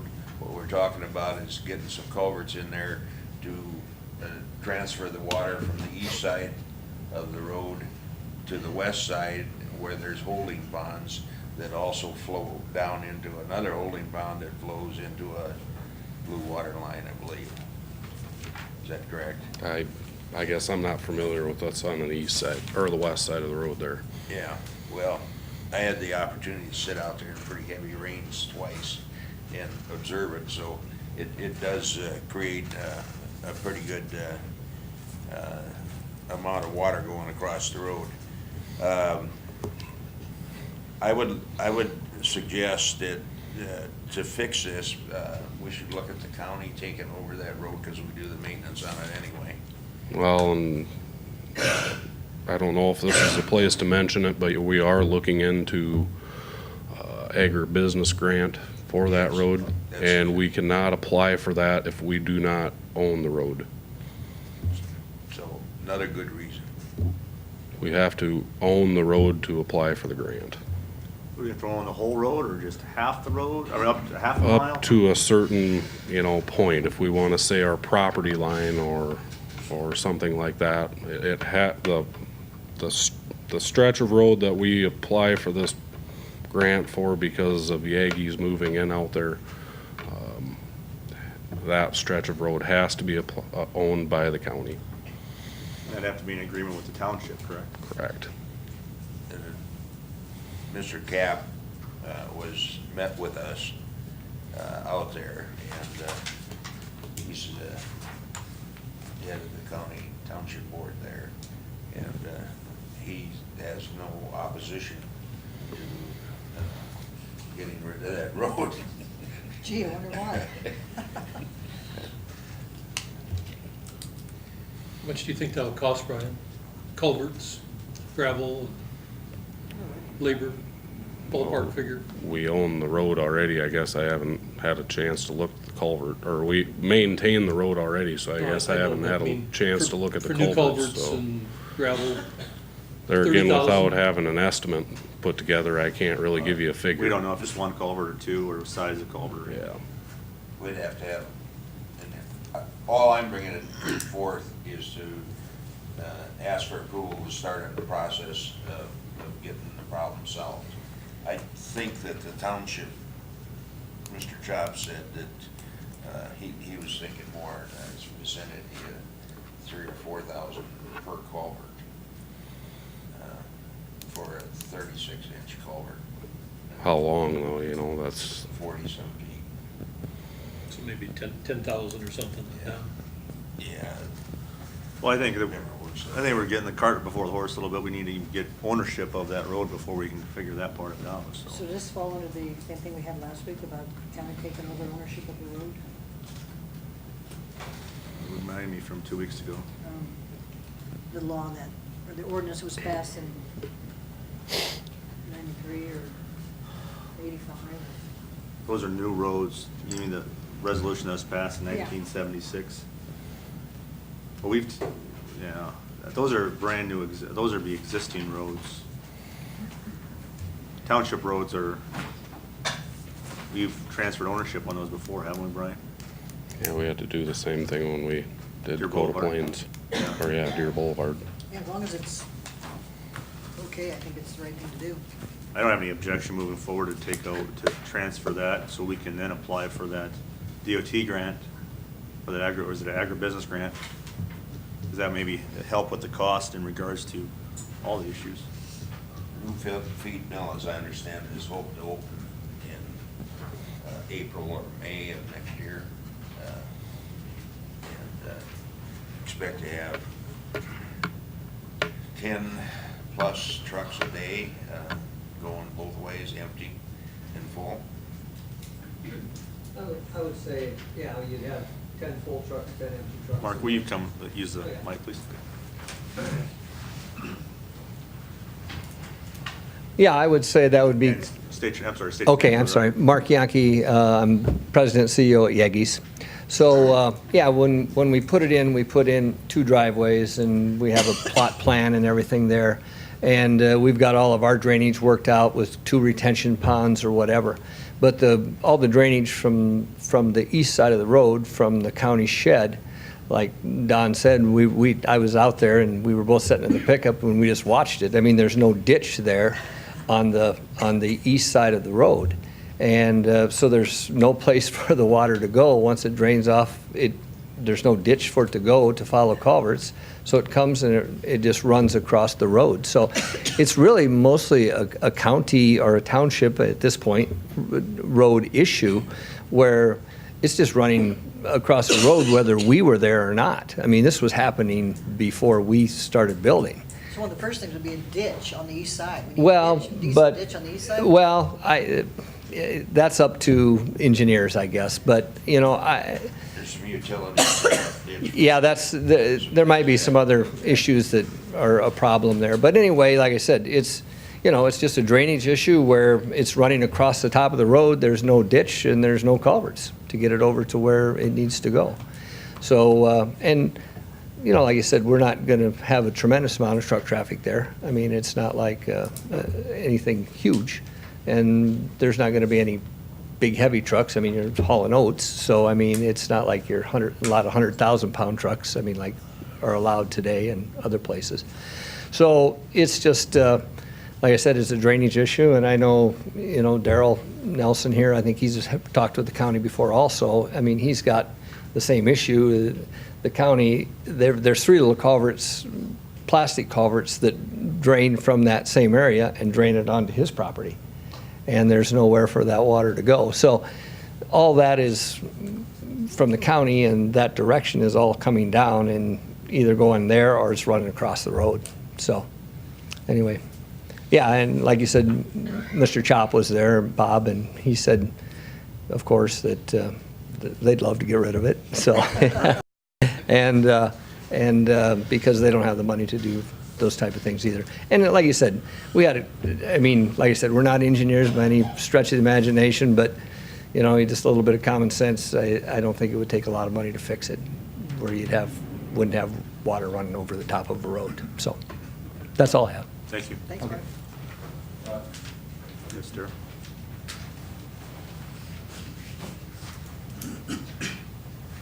I'm Darrell Nelson. I'm the property owner there north of the county maintenance there. And I guess if you're going to take over the road, I'd caution you to take over enough of the road beyond the county property there, because the current culvert crosses north of what the existing county property line is there. But you can see the water puddle I get from all the runoff coming off the county maintenance yard there, and it's increased considerably through the years with all the hard surfacing and buildings that have been added out there. And I guess I'd caution you that you take enough of the road there that you can work, because that's the low point where the culvert is. Up to the drive-in that goes into the maintenance, the repair shop. Pardon me, Don? The repair shop that's on, is it Stiles or Uh-huh. repair shop on the west side of the road? Right. Are you suggesting that we go beyond that? Right, because Stiles? the logical place for the culvert is still going to be north of where the county property ends. I'll pass these out to you here as you go, but the other issue you might have with that ditch that doesn't exist on the east side of the road, I believe there is a city manhole and there's a fire, or they buried it not that long ago, didn't they? The water line, because I saw it flagged out there about a month ago for utilities. Was it BY or is it somebody else's? I saw city flags out there too. And it may have to be moved or it may not be deep enough, so. Sounds like there's more investigation to be had on this. Yeah. Thank you. Thank you.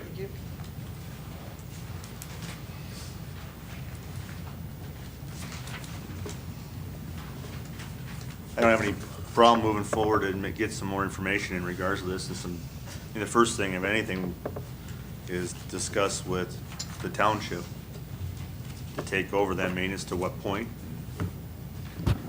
So I think at this point in time, we just continue to move forward.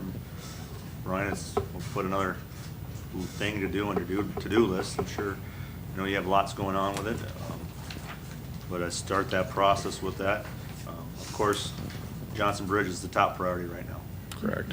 So, but reaching out to the township and having some of those discussions and finding out what's underneath that road and go forward from there. Okay. Thank you. Give it. Thanks, Brian. Thanks, Brian. All right. Next time on the agenda is Board of Adjustments. Can I get a motion to go into Board of Adjustments? So moved. Second. Motion and a second. All those in favor say aye. Aye. Aye. Opposed? We're in Board of Adjustments. And I want to reiterate, I don't know if the Cortons are here. In regards to the variance for Darrell Corton, that property is adjacent to my property. I don't feel I have any conflicts with this, but I want to make sure it's on the record that it is in my neighborhood. If anyone feels that I need to abstain, now is the time to discuss that. Okay, we are on Board of Adjustment. Did I hear that? Okay. All right, time being 4:30, we are well on our way with the advertised time. So this was a variance recommended for approval by the Planning Commission based on findings of fact dated September 11, 2018, for a variance of a minimum yard requirement in the front yard from 30 feet to 20 feet in a moderate density rural residential district in Yankton County. Said property is legally described as Lot 1, Block 7A of the Kabizman Edition, north half, the northwest quarter of Section 8, Township 93, Range 56. Hereinafter referred to as Utica South Township, County of Yankton, State of South Dakota. E911 address is to be announced Ikes Way, Yankton, South Dakota. Planning Commission discussed this application. You can see the site plan. This is a double front yard. One of them was going to be off of 400 and, what is it, Todd? 435.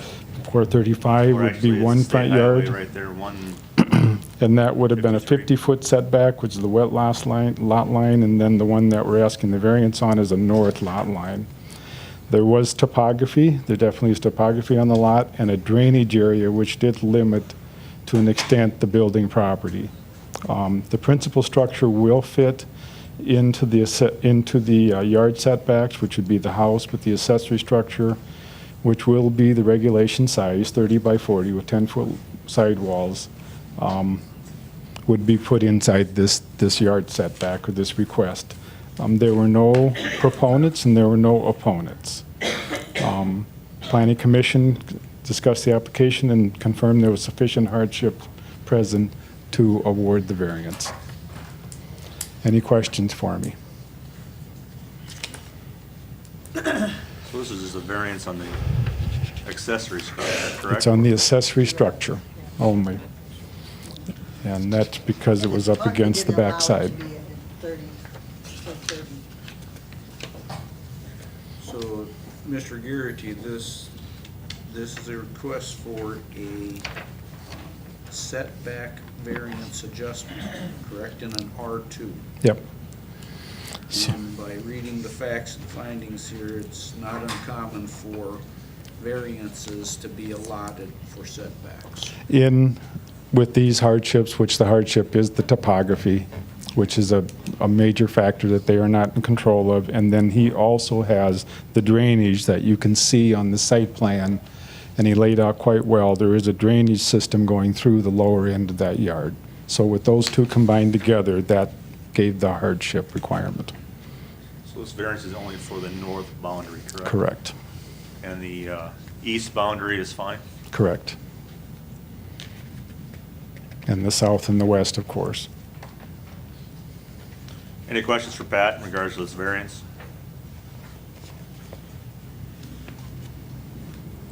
At this time, would anyone like to speak in favor of the Corton variance? If so, please approach the mic. Anyone want to speak on the Corton variance in opposition? Please approach. Hearing and seeing none, we'll close public comment at this time. Any comments by the commission in regards to this to Mr. Garrity before I ask for a motion? Hearing none, I'd entertain a motion on the Corton variance. Move approval of the Corton variance Based on findings of facts?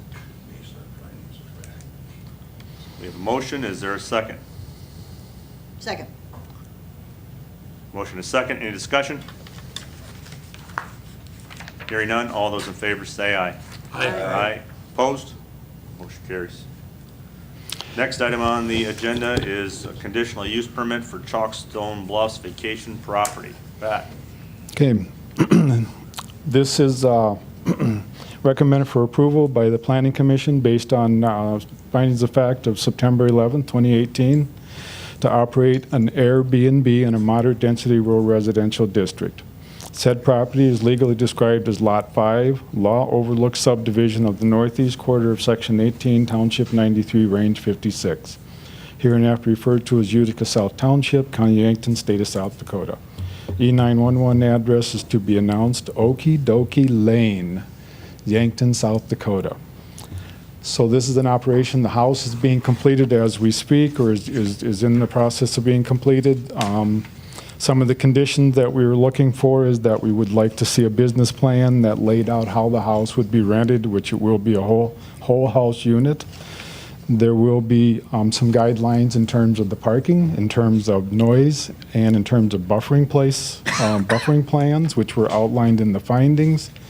And also, the operation was going to be a 6-bedroom operation, so then we did visit, and we are currently in the process of becoming compliant with the 1,500-gallon septic system that will have the appropriate drain field also. Wasn't it 1,750? With the 6-bedroom, it was $250 per extra over 3, so $1,750. Right. Yep, okay.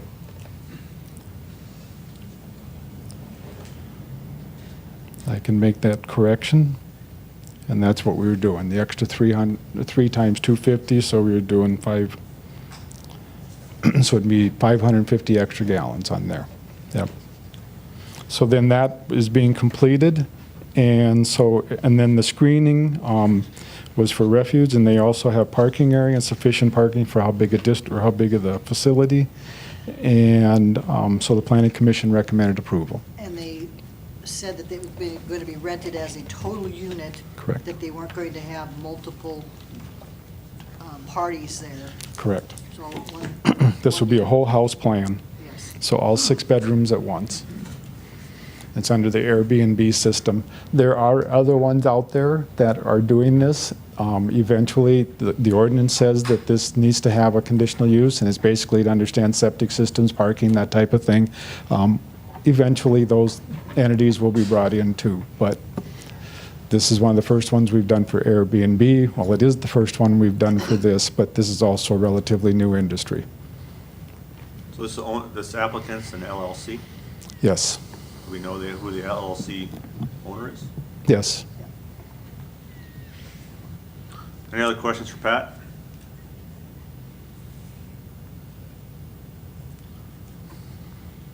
If there are none, at this point, we'll open up for public comment in favor of the Chalkstone Bluffs Vacation Property Conditional Use Permit.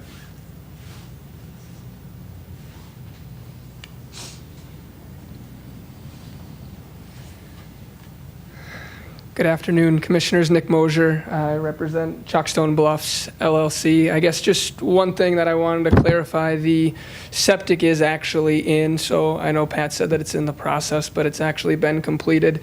And I believe they actually ended up putting in an additional 1,000 on top of the 1,250, so I think they're actually at 2,250 is what they decided on.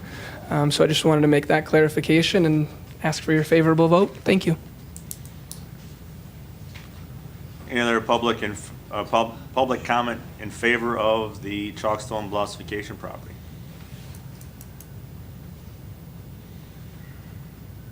Anyone to speak in opposition of the Chalkstone Bluffs Vacation Property?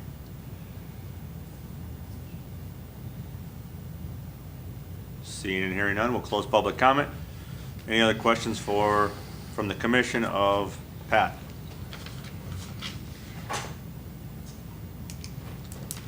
Hearing none, I'd entertain a motion. Make a motion to recommend approval based on the findings of fact of the CUP for Chalkstone's Bluff Vacation Property. We have a motion. Is there a second?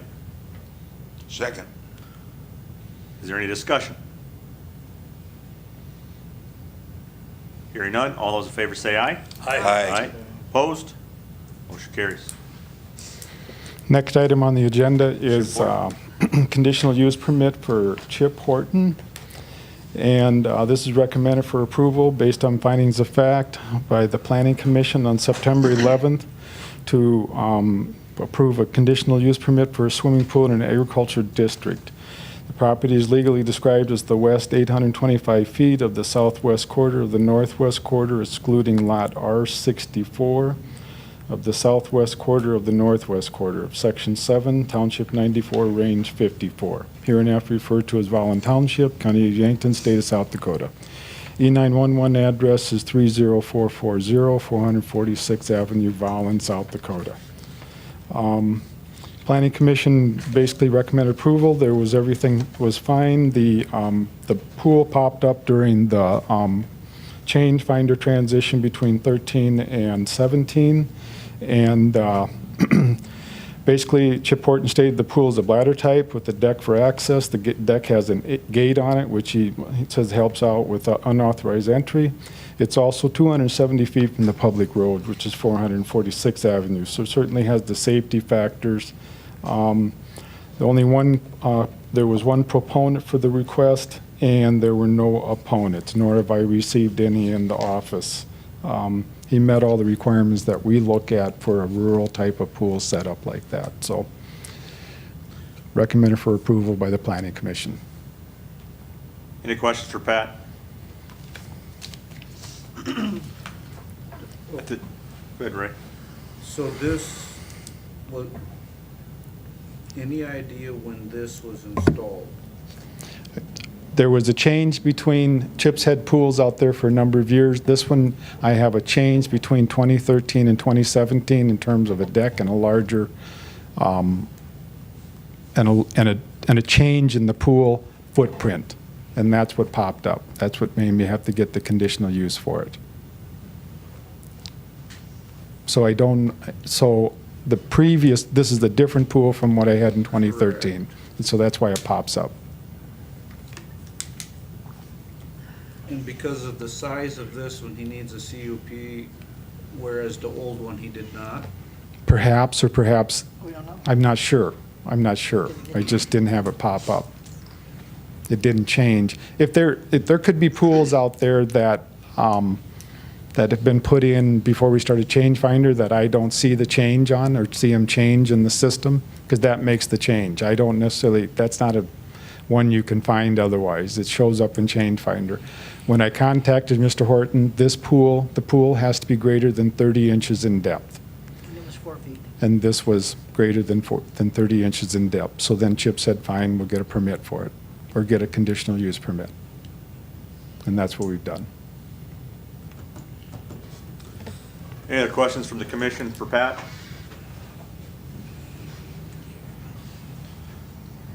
Anyone like to speak in favor of the conditional use permit for Horton? Please approach. Anyone want to speak in opposition of the conditional use permit for Horton? Please approach.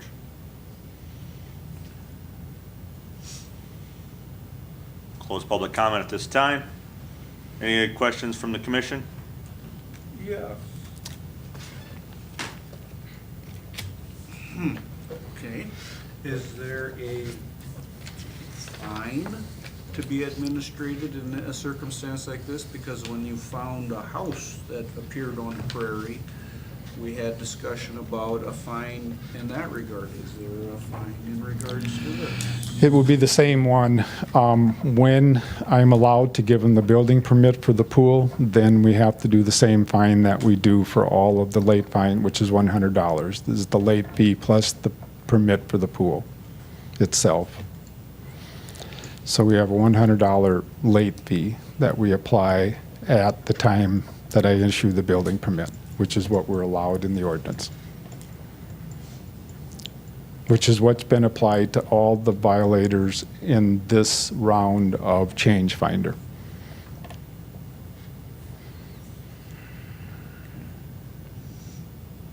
Any other questions from the commission or comments? Move approval of Mr. Horton's request, variance request for CUP based on finding of fact. So the motion is to approve the conditional use permit based on findings of facts. Is there a second? Second. We have a second. Any discussion? Hearing none, all those in favor say aye. Aye. Opposed? Motion carries. Next on the agenda is a variance for Mary Neal. Okay, so the next few of these will all be the same area, the same place. They're right along Highway 81, and a series of neighbors bought property back behind them, which then brings up these variance requests. So this is recommended for approval by the Planning Commission based on findings of facts of September 11, 2018, of a variance of a minimum lot requirement from 1 acre to 8.69 acre in a moderate density rural residential district in Yankton County. So said property is described as Lot 6 of the northeast quarter of Section 24, Township 95, Range 56. Hereinafter referred to as Central Township, County of Yankton, State of South Dakota. E911 address is 30027 US Highway 81, Utica, South Dakota. So if you go to your site plan or you go to even your plats, the individuals purchased property that was behind their house, that was basically connected to the big pasture and production ground to the west. So each of them expanded their house. So Mrs. Neal will be Lot 6B, is going to be her new lot. It still didn't quite meet the 1 acre requirement, But it's better than it was. but it's better than it was. And it includes the trees in the back, and you know how I like right angles, and it makes this whole nice little development a series of right angles. So this is a very good plan, and it does move forward on there. And it was recommended for approval with no opposition or during the Planning Commission. And I haven't heard any since either. I might add that all these people that have these small flats had always wanted to have that area behind them. And Correct. they're really excited about having that. They've been taking care of it in many cases. And they said they just really are excited to be able to have it. So with the passing of the owner. So essentially, they're extending the lot line Yep. Yes, to the west. yes. West. And they've been given the opportunity to go to the west there, and they're taking it all the way up to the tree line. Up to the trees. Any other questions for Pat in regards to the Neal variance from the commission?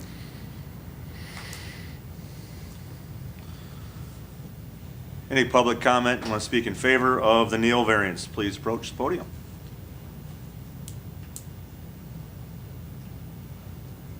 Anyone want to speak in opposition of the Neal variance, please approach the podium.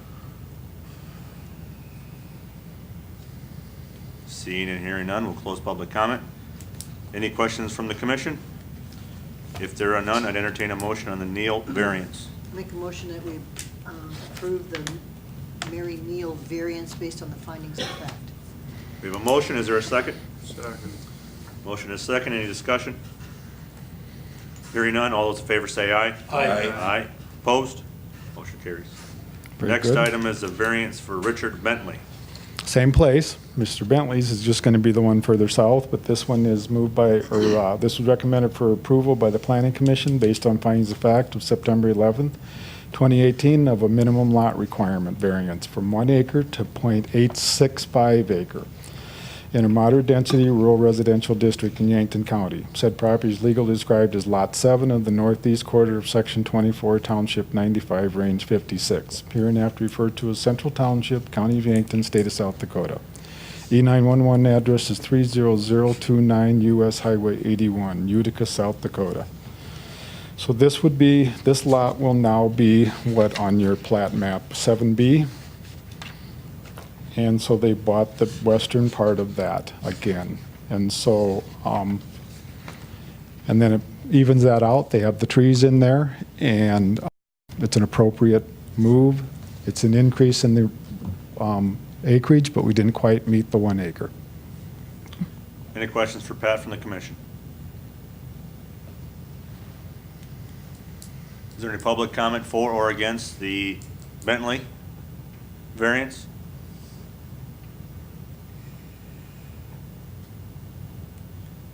there's no comment, we'll close public comment. Any questions for the commission? If not, I entertain a motion on the Bentley variance. Move to approve the Bentley variance based on findings and facts. We have a motion, is there a second? Second. Second, any discussion? All those in favor say aye. Aye. Aye, opposed? Motion carries. Next up is, oh boy. Tahachik. Oh, Keith Tahachik. Tahachik. Tahachik. I should be able to say those Bohemian names, I am Bohemian, so. All right, the Okay. Tahachik variance. So Mr. Tahachik asked for variance minimum lot requirement from 1 acre to .63 acre in a moderate density rural residential district. It was recommended by the Planning Commission to approve it with findings of fact on September 11th. Basically, the reason for this is to align the property boundaries with the current use. So the previous property boundaries were not, I don't know, they weren't very observed by the current residents, and so this now has corrected that. In other words, we had a garage and a driveway that was in the other person's property. So with this realignment here, we have corrected that, and one of the lots was requirement size over an acre, but the other lot came in a little bit smaller, which was .9, and so .63. So it's still an improvement, it's actual use, and so the hardship is that the lot lines need to at least reflect the actual use of the property. And what we did was, you take a look, there was no entrance into that parcel, which would be addressed 197 Nice Avenue. That driveway is in somebody else's property, so we had to fix that. So if you go to the plat, you can see we moved that whole line to the west. And then that garage was in somebody else's property, about a third of it, and they didn't know what to do with a third of a garage. Mr. Tahachik thought that it would be better just to fix the plat and make the property lines appropriate. So they are now fixed appropriately. And that's how that went. So the last picture on our packet, page 18, where the boundary lines are sitting there now, that's existing. Yep. We'll be moving that. Yep. When you take a look at your plat, you can see them moved, and when I went out to do the site plan, the stakes now for that one corner are clear up there almost where the dot, or in line with where the dot is for 197 Nice Avenue. Okay. So they're where they belong. But we couldn't quite squeeze enough out of there for to get an acre. Any other questions for Pat in regards to the Tahachik variance? Anyone want to speak in favor or opposition of the Tahachik variance? Please approach the podium.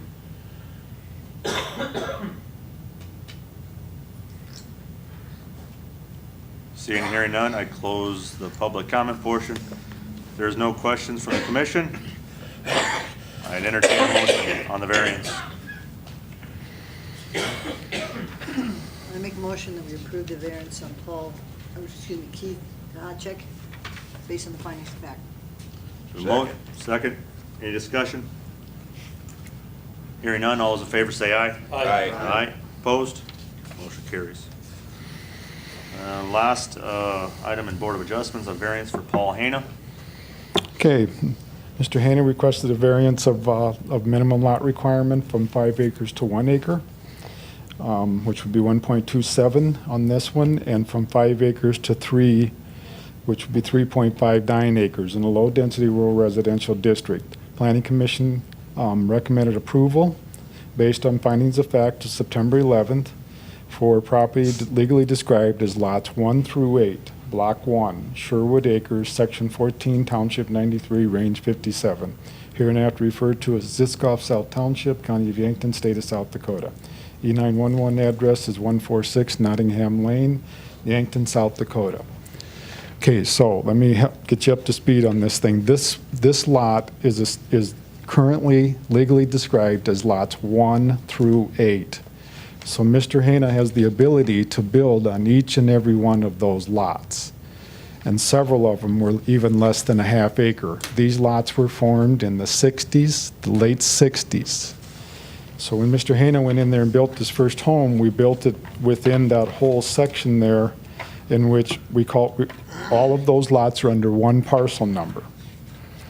Now, he has the ability to sell each and every one of those lots under current ordinance because they were made prior to zoning.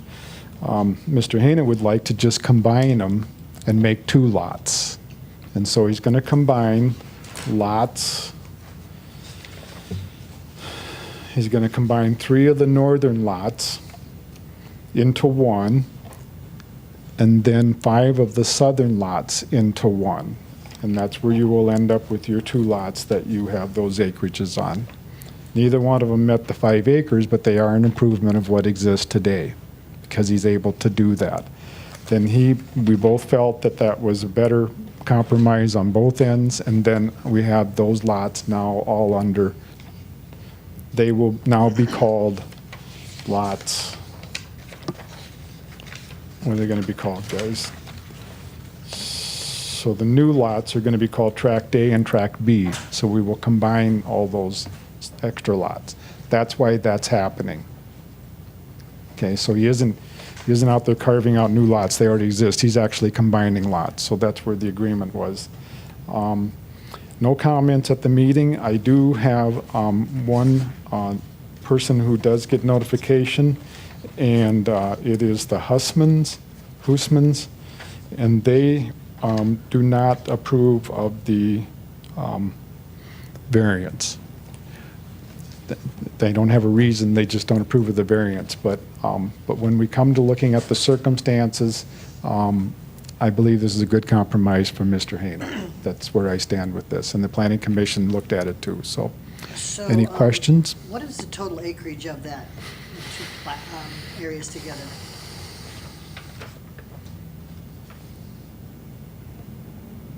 Almost 5 acres. So total of 5, but there's 8. Yeah, previously, when the Kabizmans platted that out, he platted 8 lots in that. They're all under one parcel number, but they are legally 8 different lots. And so this way, we're at least able to combine them. It's not to the full variance it's not to the amount that we'd like them to be at the 5 acres, but this is better than all those 8 separate lots. And the one home is built, and there's room enough for a second one? Yes. In which we did, Mr. Kettering talked about that at length, and we do have business, and we do have a site plan that shows that that home will work. The home currently would be on the southern lot B, Tract B, and the new home would be on Tract A. And that does fit in there with the current setbacks. There is one home there already, is that correct? Yes, yep. Okay. So this other house would be south of that? North. North of that. But we wanted to make sure it fit in there, and he did Right. give us that site plan, and that did work appropriately. And I have double-checked it on an on-site visit.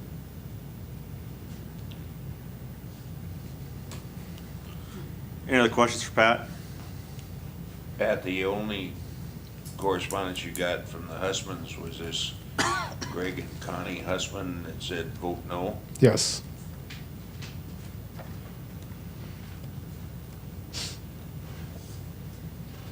And where's the Hussman's house? Down on the southern edge of Nottingham Drive. So down there in the hairpin. Far right on the picture here? Should be. You're going going south, go south, and then the hairpin starts going back up north again. They're right on that hairpin. Right there in that bottom. Within the internal part of it, correct? Right here? Further down. They're over here, Down here. Oh, the lower right-hand corner. we can't see. So the property in question is essentially the one ending in 600.010. Is that the area we're talking about, Matt? Correct. Yes. I think so. And it's going to be the north portion, almost to the Yes. point, essentially? Yep. Okay. Yes, 101, 010. Any other questions for Pat? You said there's how many lots in there now?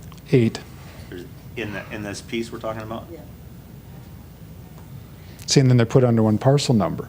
Gotcha. And so I can't watch them that way, but when you go back, what happened was Mr. Hanna got an appraisal, and the appraisal comes back and says, you've got 8 buildable lots.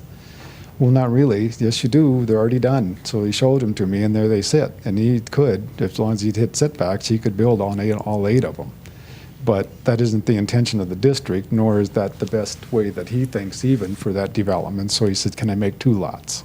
Okay. He kind of had the upper hand on that. That is, those lots already exist. So I thought it was a good compromise. We started working on this back in July. Any other questions for Pat? At this time, I'll open up public comment. I'd like to speak in favor or in opposition of the Hanna variance. Please approach. Seeing none. Close public comment at this time. Any questions for Pat from the commission?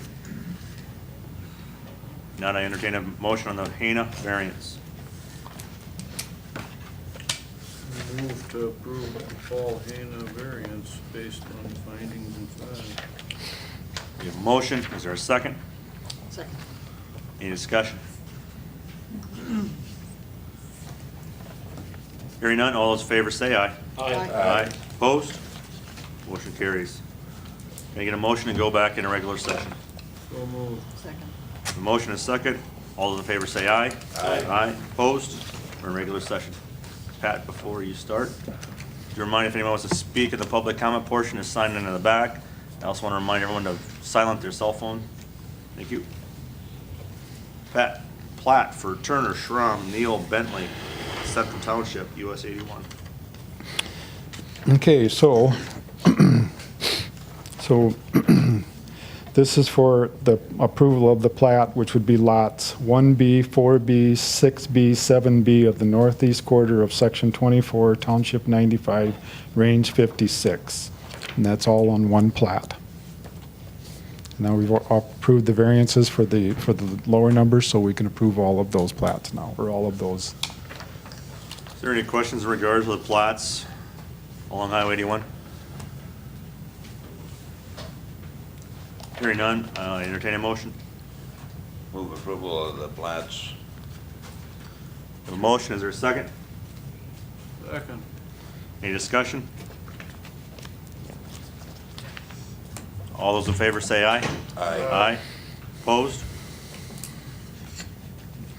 Okay, We'll next. hold on, Pat, until Commissioner Swenson returns. Okay.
Pat, go ahead and continue with the plat for Tahachuk.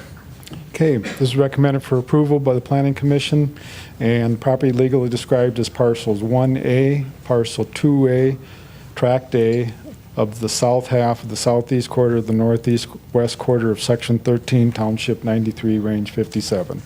Hereinafter referred to as Ziskoff South Township, County of Yankton, State of South Dakota. E911 address is 197 Nice Avenue, Yankton, South Dakota. Any questions for Pat on the Tahachik plat? If there are none, I'd entertain a motion.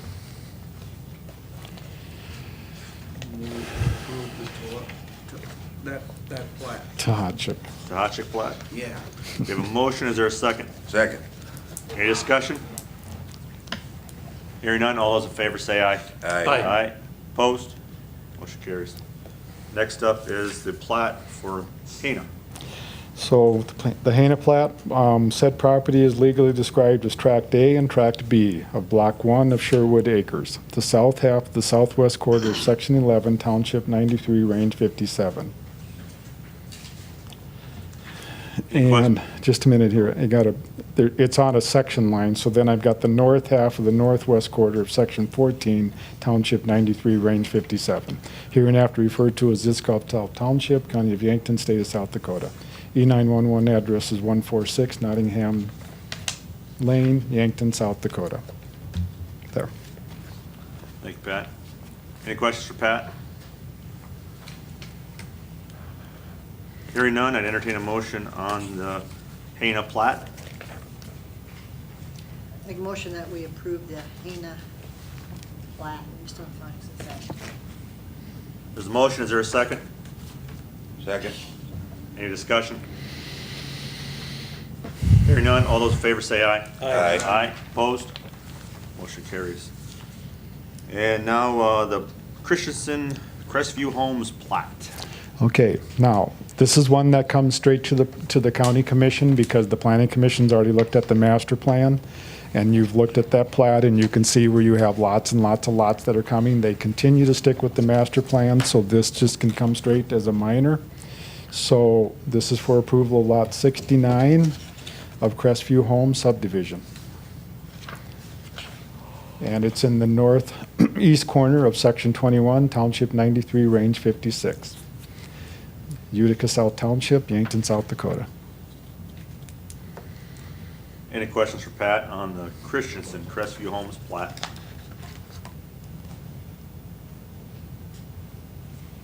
Hearing none, I entertain a motion. Make a motion that we approve the plat of Lot 69 Crestview Homes for Christensen based on the finding of fact. The motion, is there a second? Second. Second by Ray. Any discussion? All those in favor say aye. Aye. Aye. Opposed? Motion carries. Pat, there was one other one in our packet. It isn't on here. I think it's the Turner. There were several which were all, Schramm is in that, you approved it. Okay, very first one. All Yeah, right, yeah. thank you. They're in there. They got in with the, All right. okay? Okay, thank you. Pat. All right, next on the agenda, Mr. Johnson.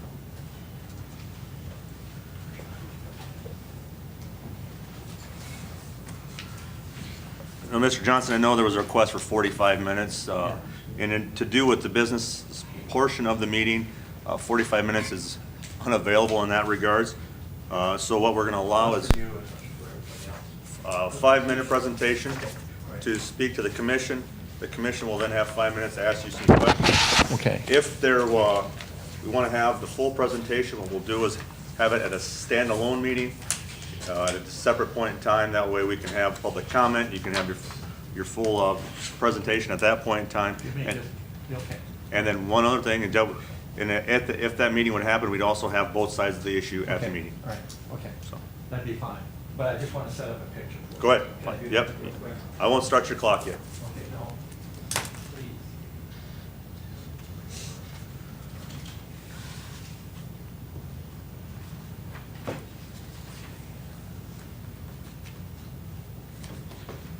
You don't have a laser pointer, do you? Right here in the room.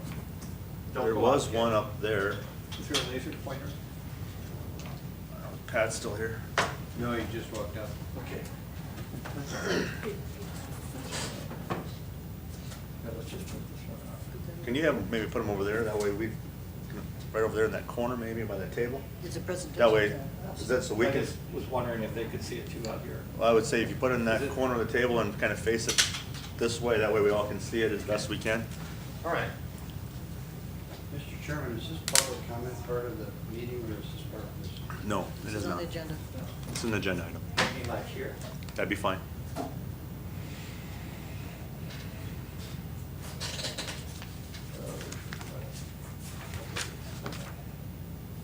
Oh, I don't have my, that doesn't help. I forgot the other part of it. Does somebody want to? If you open up those Hold doors. this up for me when it's. Mr. Johnson, Mr. Johnson, if you open up those doors right behind you, I think there's a ledge in there. Is this top? Just What's that? lean it on the ledge. There's a ledge, right? You can maybe sit on that ledge there, will that work? Open up the doors. Does it come out? No, is there a little ledge right there on that whiteboard? Up a little bit or not? I don't know. I think it was, They're just a little bit, yeah. We'll just, here, why don't you just hold it up when I ask you? Okay. Let's just do that. Sure. Okay, here's the point. All right. Well, that's it. All right. Well, good. You have the floor. Okay. Good afternoon, and thank you for this opportunity. This is the fourth South Dakota county that I've been in the last couple of years talking about pork and poultry production. I'm David Johnson from Ocheeden, Iowa, just west of Okoboji, and I've been in the legislature in Iowa for 20 years. I'm a former Senate Ag Committee chair. My background in agriculture is in dairy, and I've been in for 20 years. I've also been a key player with the Natural Resources and Environment Committee. I've been talking about to people who are interested in knowing if there's anything that can be learned from Iowa's mistakes, which I think they are mistakes since we're the #1 pork producer in the country. And I gave you some handouts there. I'll just explain this a little bit.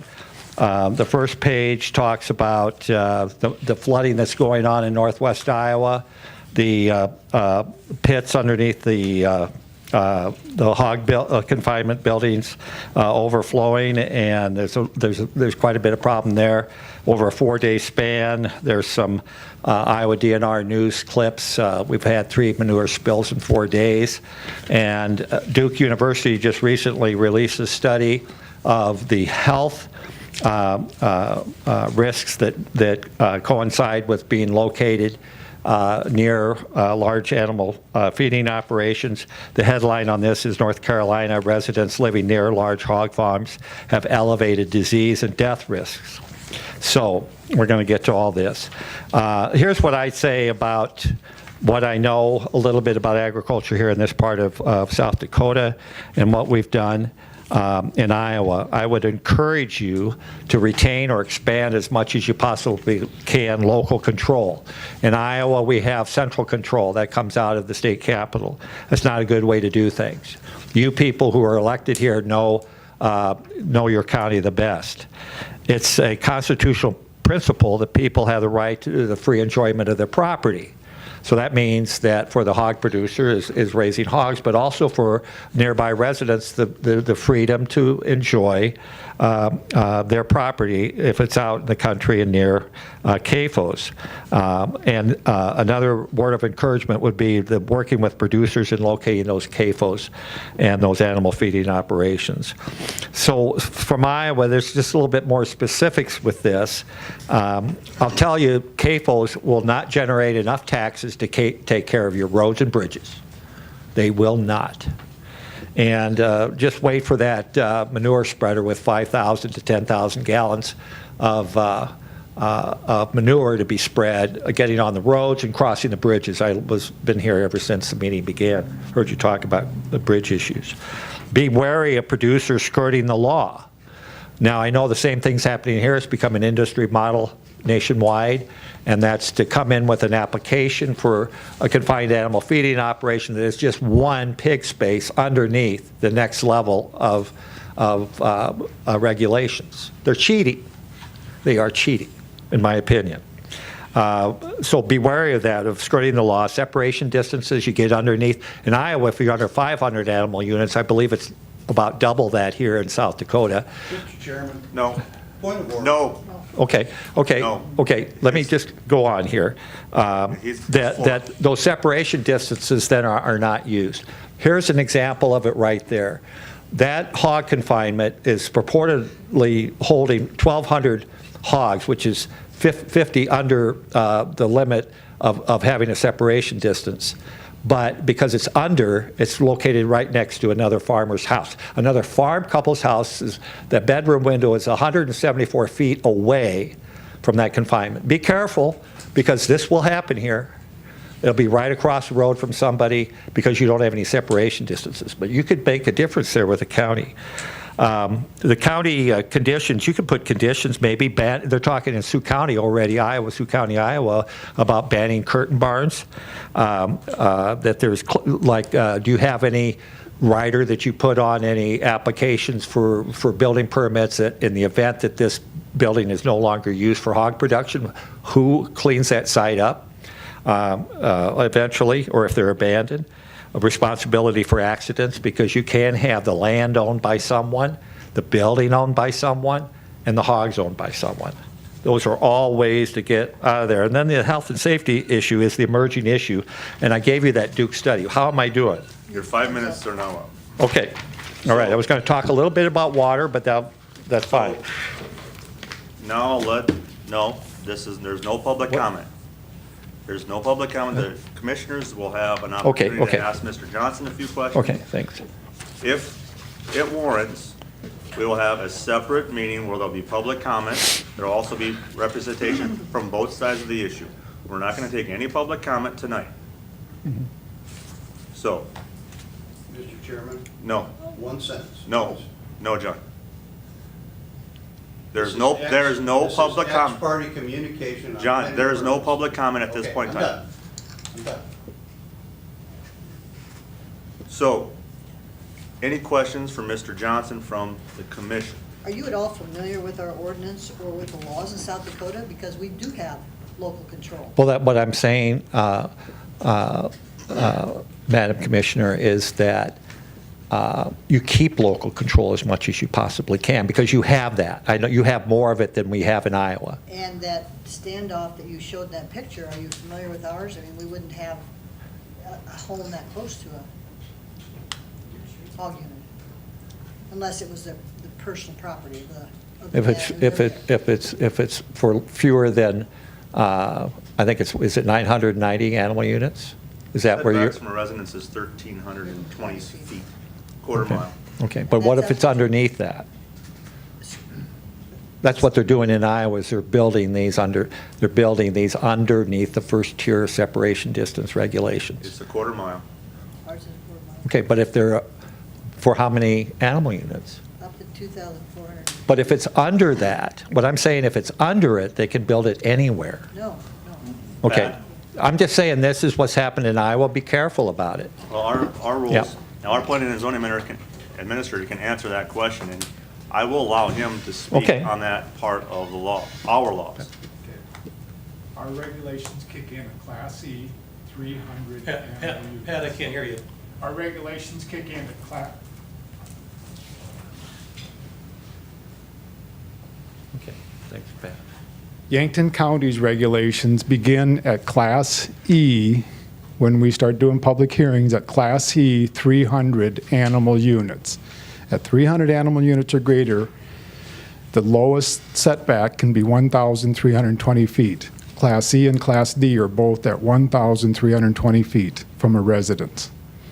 And Class E goes down to 300 animal units. Class F goes from 1 to 299. And Class F does not currently have residential setbacks. So someone in it with a class F, 10 chickens in a barn, is a class that would. Correct. Is a Class F. 15 goats, Is a Class F. Thank you. 2 horses. Yes, is a Class F. Fair enough. Any other questions from the commission for Mr. Johnson?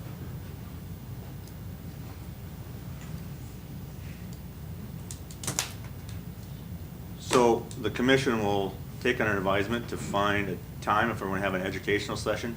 We also need to make sure we find a time that would, for someone on the other side of the issue to be able to come and talk. Sure. And it's that we've done these education sessions before. Planning and zoning has administered those, and we've had them in the evening. So that'll be the next steps in this process. Okay, that's fine. And we'll continue to let you know as we go forward. Right, right. Because, I mean, I've been in Bonham, and I've been in Turner, and I've been in Lincoln. So I mean, every county is a little bit different here. But that's what I say. We are not having local control in Iowa, and you need to have it. Okay. One of the articles you showed us is North Carolina. Yeah. Those have open lagoons, pits. They're a whole different setup than what's been proposed in. Plus, those operations they were built, I believe, in the 70s. In the 70s? 70s, the North Carolina barns that we're all hearing about. No, they came along in the 80s and the 90s, thanks to the legislature. Well, and I believe new they're ones. open lagoon pits Yeah. on some of them. On some of them, but then they had the hurricane that came in about 10 years ago that breached the lagoons. If you look back at the history of North Carolina, they had to toughen their environmental regulations on those because of the levees, or not the levees, but the berms on the lagoons being broken by the heavy rainfall. So the last hurricane Yeah. that just hit North Carolina, I read a Bloomberg report Yeah. that none of the hog barns were flooded, they didn't Right, breach. right. So it sounds like the new regulations, there's no public comment, either side. Right. So But the that's new regulations have come into play and sounds like it's been. in North Carolina. And the other thing to remember about North Carolina is that they're number 2 in hog production in the nation, at about just less than 10 million hogs and pigs. And they're concentrated in 3 counties. I have been there, personally, on the ground. Okay, Okay? thank you. I won't make a comment about it, but I've been there. 3 counties, Thank you. 10 million hogs. Okay. Thank you very much. I appreciate your hospitality. Mr. Swenson has a Oh, question. okay. I'm up next. I would like to yield 2 minutes of my time to Mr. Johnson. It won't take me too long on I'd like to give him 2 minutes of my We're time. not yielding time. That's never been a standard set I don't know, forth. You got 5 minutes on the agenda for him, so. Okay. We've actually exceeded, we give Mr. Johnson 5 minutes. We've exceeded the commissioners 5 minutes of I know what you questions. already given him. I'd just like to yield 2 minutes of my time to him. He came all the way here from Iowa. I think we could give him 2 more minutes, couldn't we? The rules have been laid out. How often are we going to continue to violate those rules? Just 2 minutes. Denied. Okay. We will open Thanks, this Mr. up for a Okay, future very meeting. good. Yeah, if I'm back here, I'll be talking about water quality. Thank you. All right. Next item on the agenda, Mr. Swenson, public comment portion of the agenda. Yeah. All the constituents that I've spoke with come to me want the public comment at the beginning of the agenda, not the end. You can see that most of these people have been here since 4 o'clock or before. It's 6:30, and I'd like to have a show of hands of people that would like to have it at the beginning of the agenda instead of the end. Okay, we've got, looks like most of the people there on that side, but I'd like to make a motion that we move the public comment to the beginning of the agenda and change it from that, and also change it from 3 minutes to 5 minutes. So let's read the law. That's right. We want to do everything by the law, don't we? We do want to do things by law because law governs us. Now, before I read the law, one thing we always got to remember too is we need to respect time. Staff time, the people's time. We also got to know that when we have an agenda, if we put 30 minutes on the agenda for public comment and we have 2 comments and then it comes time for the Board of Adjustment, we have maybe 20 minutes of downtime. We cannot start the Board of Adjustments early. Those are published times, so when people can come here, that they at least get here when their stated time is. They cannot start early. Well, another issue that we discussed when we originally set this up was that could be an issue of overtime pay for employees that have to sit here for longer periods of time to wait for their time to come up. Correct. We need to be fiscally responsible. Doesn't the law say you have the discretion of minutes? They do it always throughout the state. Those are the reasons we chose to do it the way we're doing it. But go ahead. The 3 minutes we've implemented is what has been utilized in many jurisdictions throughout the state, from Sioux Falls City to other jurisdictions. The state gave little rules on this, except there needs to be a public comment portion of the meeting. The public comment portion of the meeting is up to the chair's discretion at when it is on the agenda. It needs to be on the agenda. So that's what the statute states. It's up to the chair's discretion. And I feel we need to make sure we honor the time of our staff. We don't go play overtime. Plus, we don't want to have 20 minutes or 30 minutes of downtime if there are no public comments. We've had instances where there's been no public comments. We've also had public comment on the agenda before it was required by law, when we talked about the road and bridges for several months, and nobody spoke in those meetings. In an effort to be efficient, having it at the end of the meeting is the best to keep, in my opinion, the budget in place, and also to keep a timely and business-like meeting ran. And the law gives the discretion to the chair when it will be placed on the agenda. I still make a motion that we move it to the first part, even though you have discretion on that. There's 5 commissioners here. I believe we need to vote on it. Or if you want to let my motion die, that's fine. But I still make a motion that we move it to the beginning. You know, if you watch regular TV without cable, there's about 15 minutes of commercials. We're here just about 3 hours probably tonight. That's 45 minutes of commercials you have to listen to. So I think we can allow a few people to have a little bit of comment. They pay your wages, they pay my wages, and I believe that they have to sit here like this, mute, and just listen and then get 3 minutes at the end. I don't believe it's right. Now, I guess you have discretion. You were a cop, so you know what discretion is. I was in law enforcement too. I know what discretion is. So you're the chair. It's up to you then. Well, we have it as a time at least 5:50, so someone doesn't have to come in at 4 o'clock to get on as a public comment, because it'll happen at 5:50 or later. So someone doesn't have to wait this many hours to get it to speak. So I take it that I'm overruled by you? The law gives me discretion. But if there is a second to your motion, I will entertain it. I'm going to doubt that. Is there a second to Mr. Swenson's motion?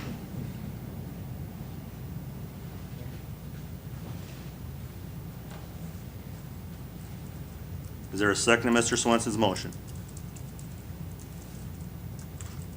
Motion dies for lack of second. And I don't think there was authority for it anyway. Next item on the agenda, Don, hiring a personnel manager. I would like to get the process started to hire for the county a personnel manager to address some issues that I think we all recognize are extremely important to the county. We definitely need an HR specialist with the number of FTEs that we have in the county currently. Most places that I've talked to have said that when you get in the vicinity of 100 employees, you should have a full-time HR specialist to be fair to your employees and to keep you consistent with state and national law.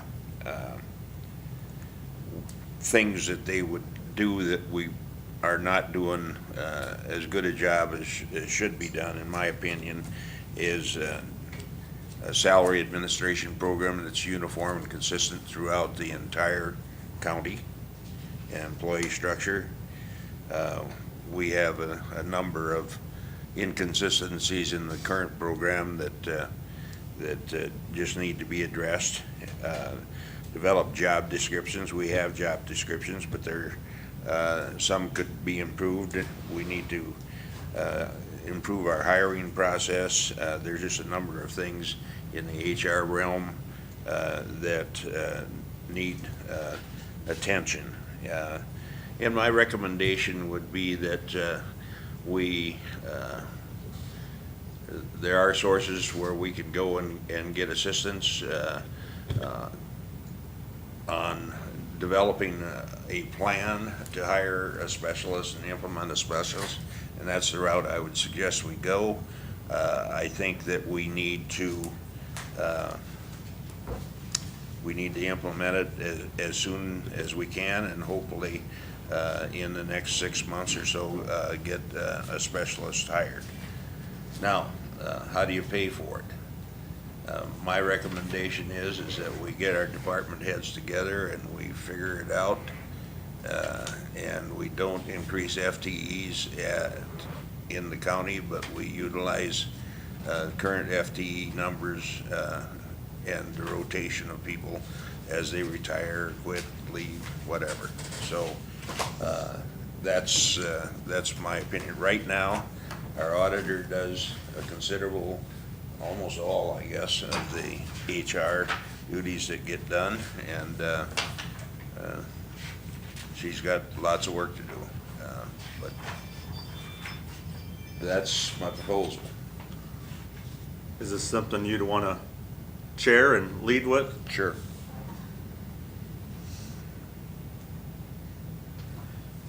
Comments from the commission? I too have talked to other counties, and at our last 8-county meeting, Lincoln had been sharing with Minnehaha. Lincoln doesn't have, has fewer employees, and they're going to get one. And if you go to Mitchell or you go to any other Class 1 cities, everybody has found a way to create an HR department, whether it was out of hide, basically. So I concur with what you're saying, is that it's I think it's in the 21st century, there's so much that goes on with people, whether it's wages, whether it's whether it's a time card issue or leave or health care. Benefits, yeah. Benefits, and it's unfair that we really don't have a central place that, a belly button, I guess, that's dedicated to that. So I think it's a good idea. I believe that we should be able to find a position within our organization. Other comments? I know when I do the department head meetings every month, I posed this question several months ago, and overwhelming majority of the department heads were in favor of this. So now you always just got to find a way to fit it into the budget. Any other questions or comments in regards to an HR manager position? Don was worrying about what we're gonna pay, how we're gonna pay for it. We just take it out of the Fleet Bridge Fund. We've done that for everything else, so. Well, unfortunately, there probably is not enough left. Yeah, that $1 million you gave to the city, that took a big chunk out of it, didn't it? May I address the question? Or is it still on commission discussion? It's on commission discussion. I'd encourage research on it, and see what we find out. Doesn't hurt to research it. Yeah, if we can take an FTE from, it's already existing, it will. I've talked with an HR specialist for Citibank out of Houston, and of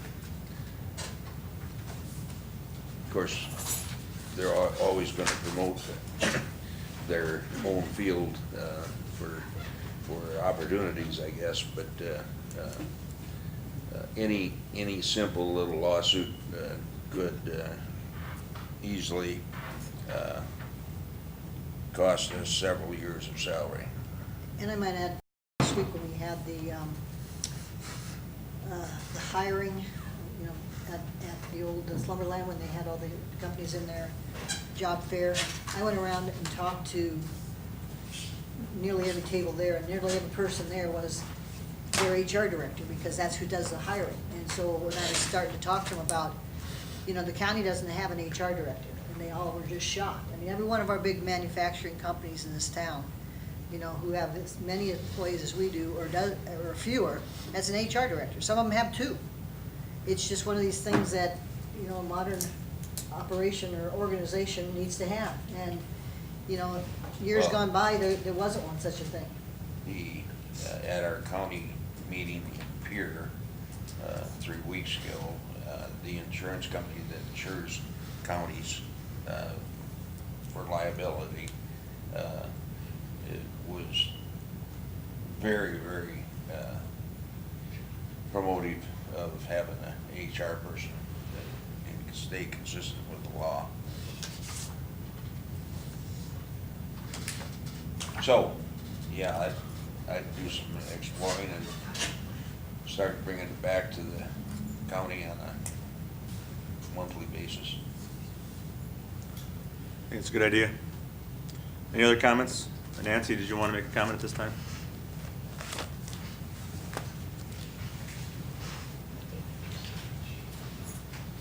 Good evening, Nancy Winandy, and I am not representing any organization at this point in time. I'm just speaking as an individual citizen of Yankton County. And as you're looking into hiring an HR professional, I would ask that you consider collaborating with other entities to see if it could be more efficient with your resources.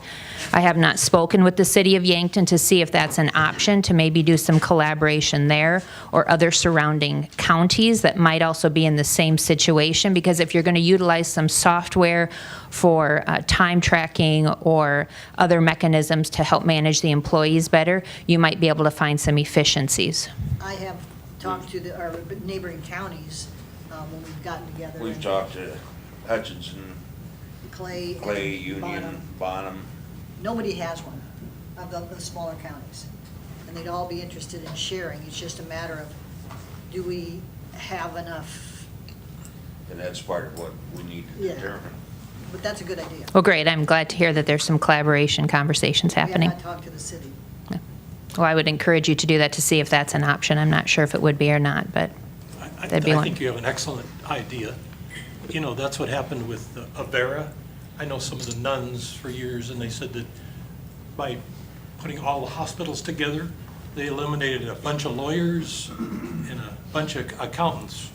And like, you've got a good idea to form it together and use somebody else's.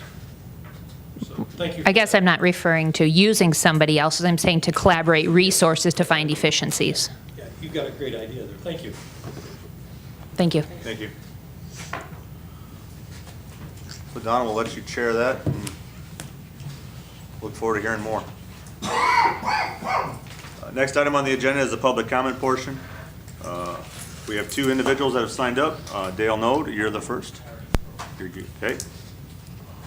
Next up is Christy Schultz.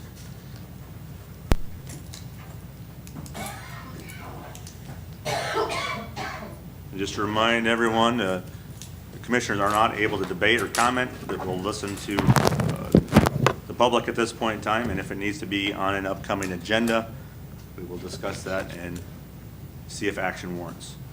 Schultz, you have the podium. Hi, I'm Christy Schultz. I served as a planning and zoning member for 12 years, and I would have to say that I am very, very disappointed in the attitude and the tolerance of opposing views with this current commission and the way they have stacked the Planning Commission to only reflect their views. I find that to be a flagrant abuse of power and a flagrant bias. We had 17 speakers to talk on the CAFO issue. 16 of them were pro-ag. We were only allowed one speaker. Now we have someone who made arrangements to drive all the way over here to speak with us on this issue, and you only give him 5 minutes. I find that immensely disrespectful. And if you want to save money on lawsuits for the county, maybe you should consider not placing CAFOs next to people with compromised immune systems and next to a floodplain. You've been approving every CAFO that comes down the pike, whether or not it's cited appropriately or not. Thank you. Thank you. That ends the individuals who have signed up for the public comment. Next item on the agenda is items for next meeting. I do want to remind all the commissioners, watch your emails. I'm guessing with Johnson Bridge, we'll have some sort of recommendation in the days to come, so we'll have to have a special meeting. Just be aware of that so we can be very expeditious on that. If there's no items for the next meeting at this point in time, I'd entertain a motion to adjourn. So moved. Second. Motion is second. All those in favor say aye. Aye. Aye. Opposed? We are adjourned.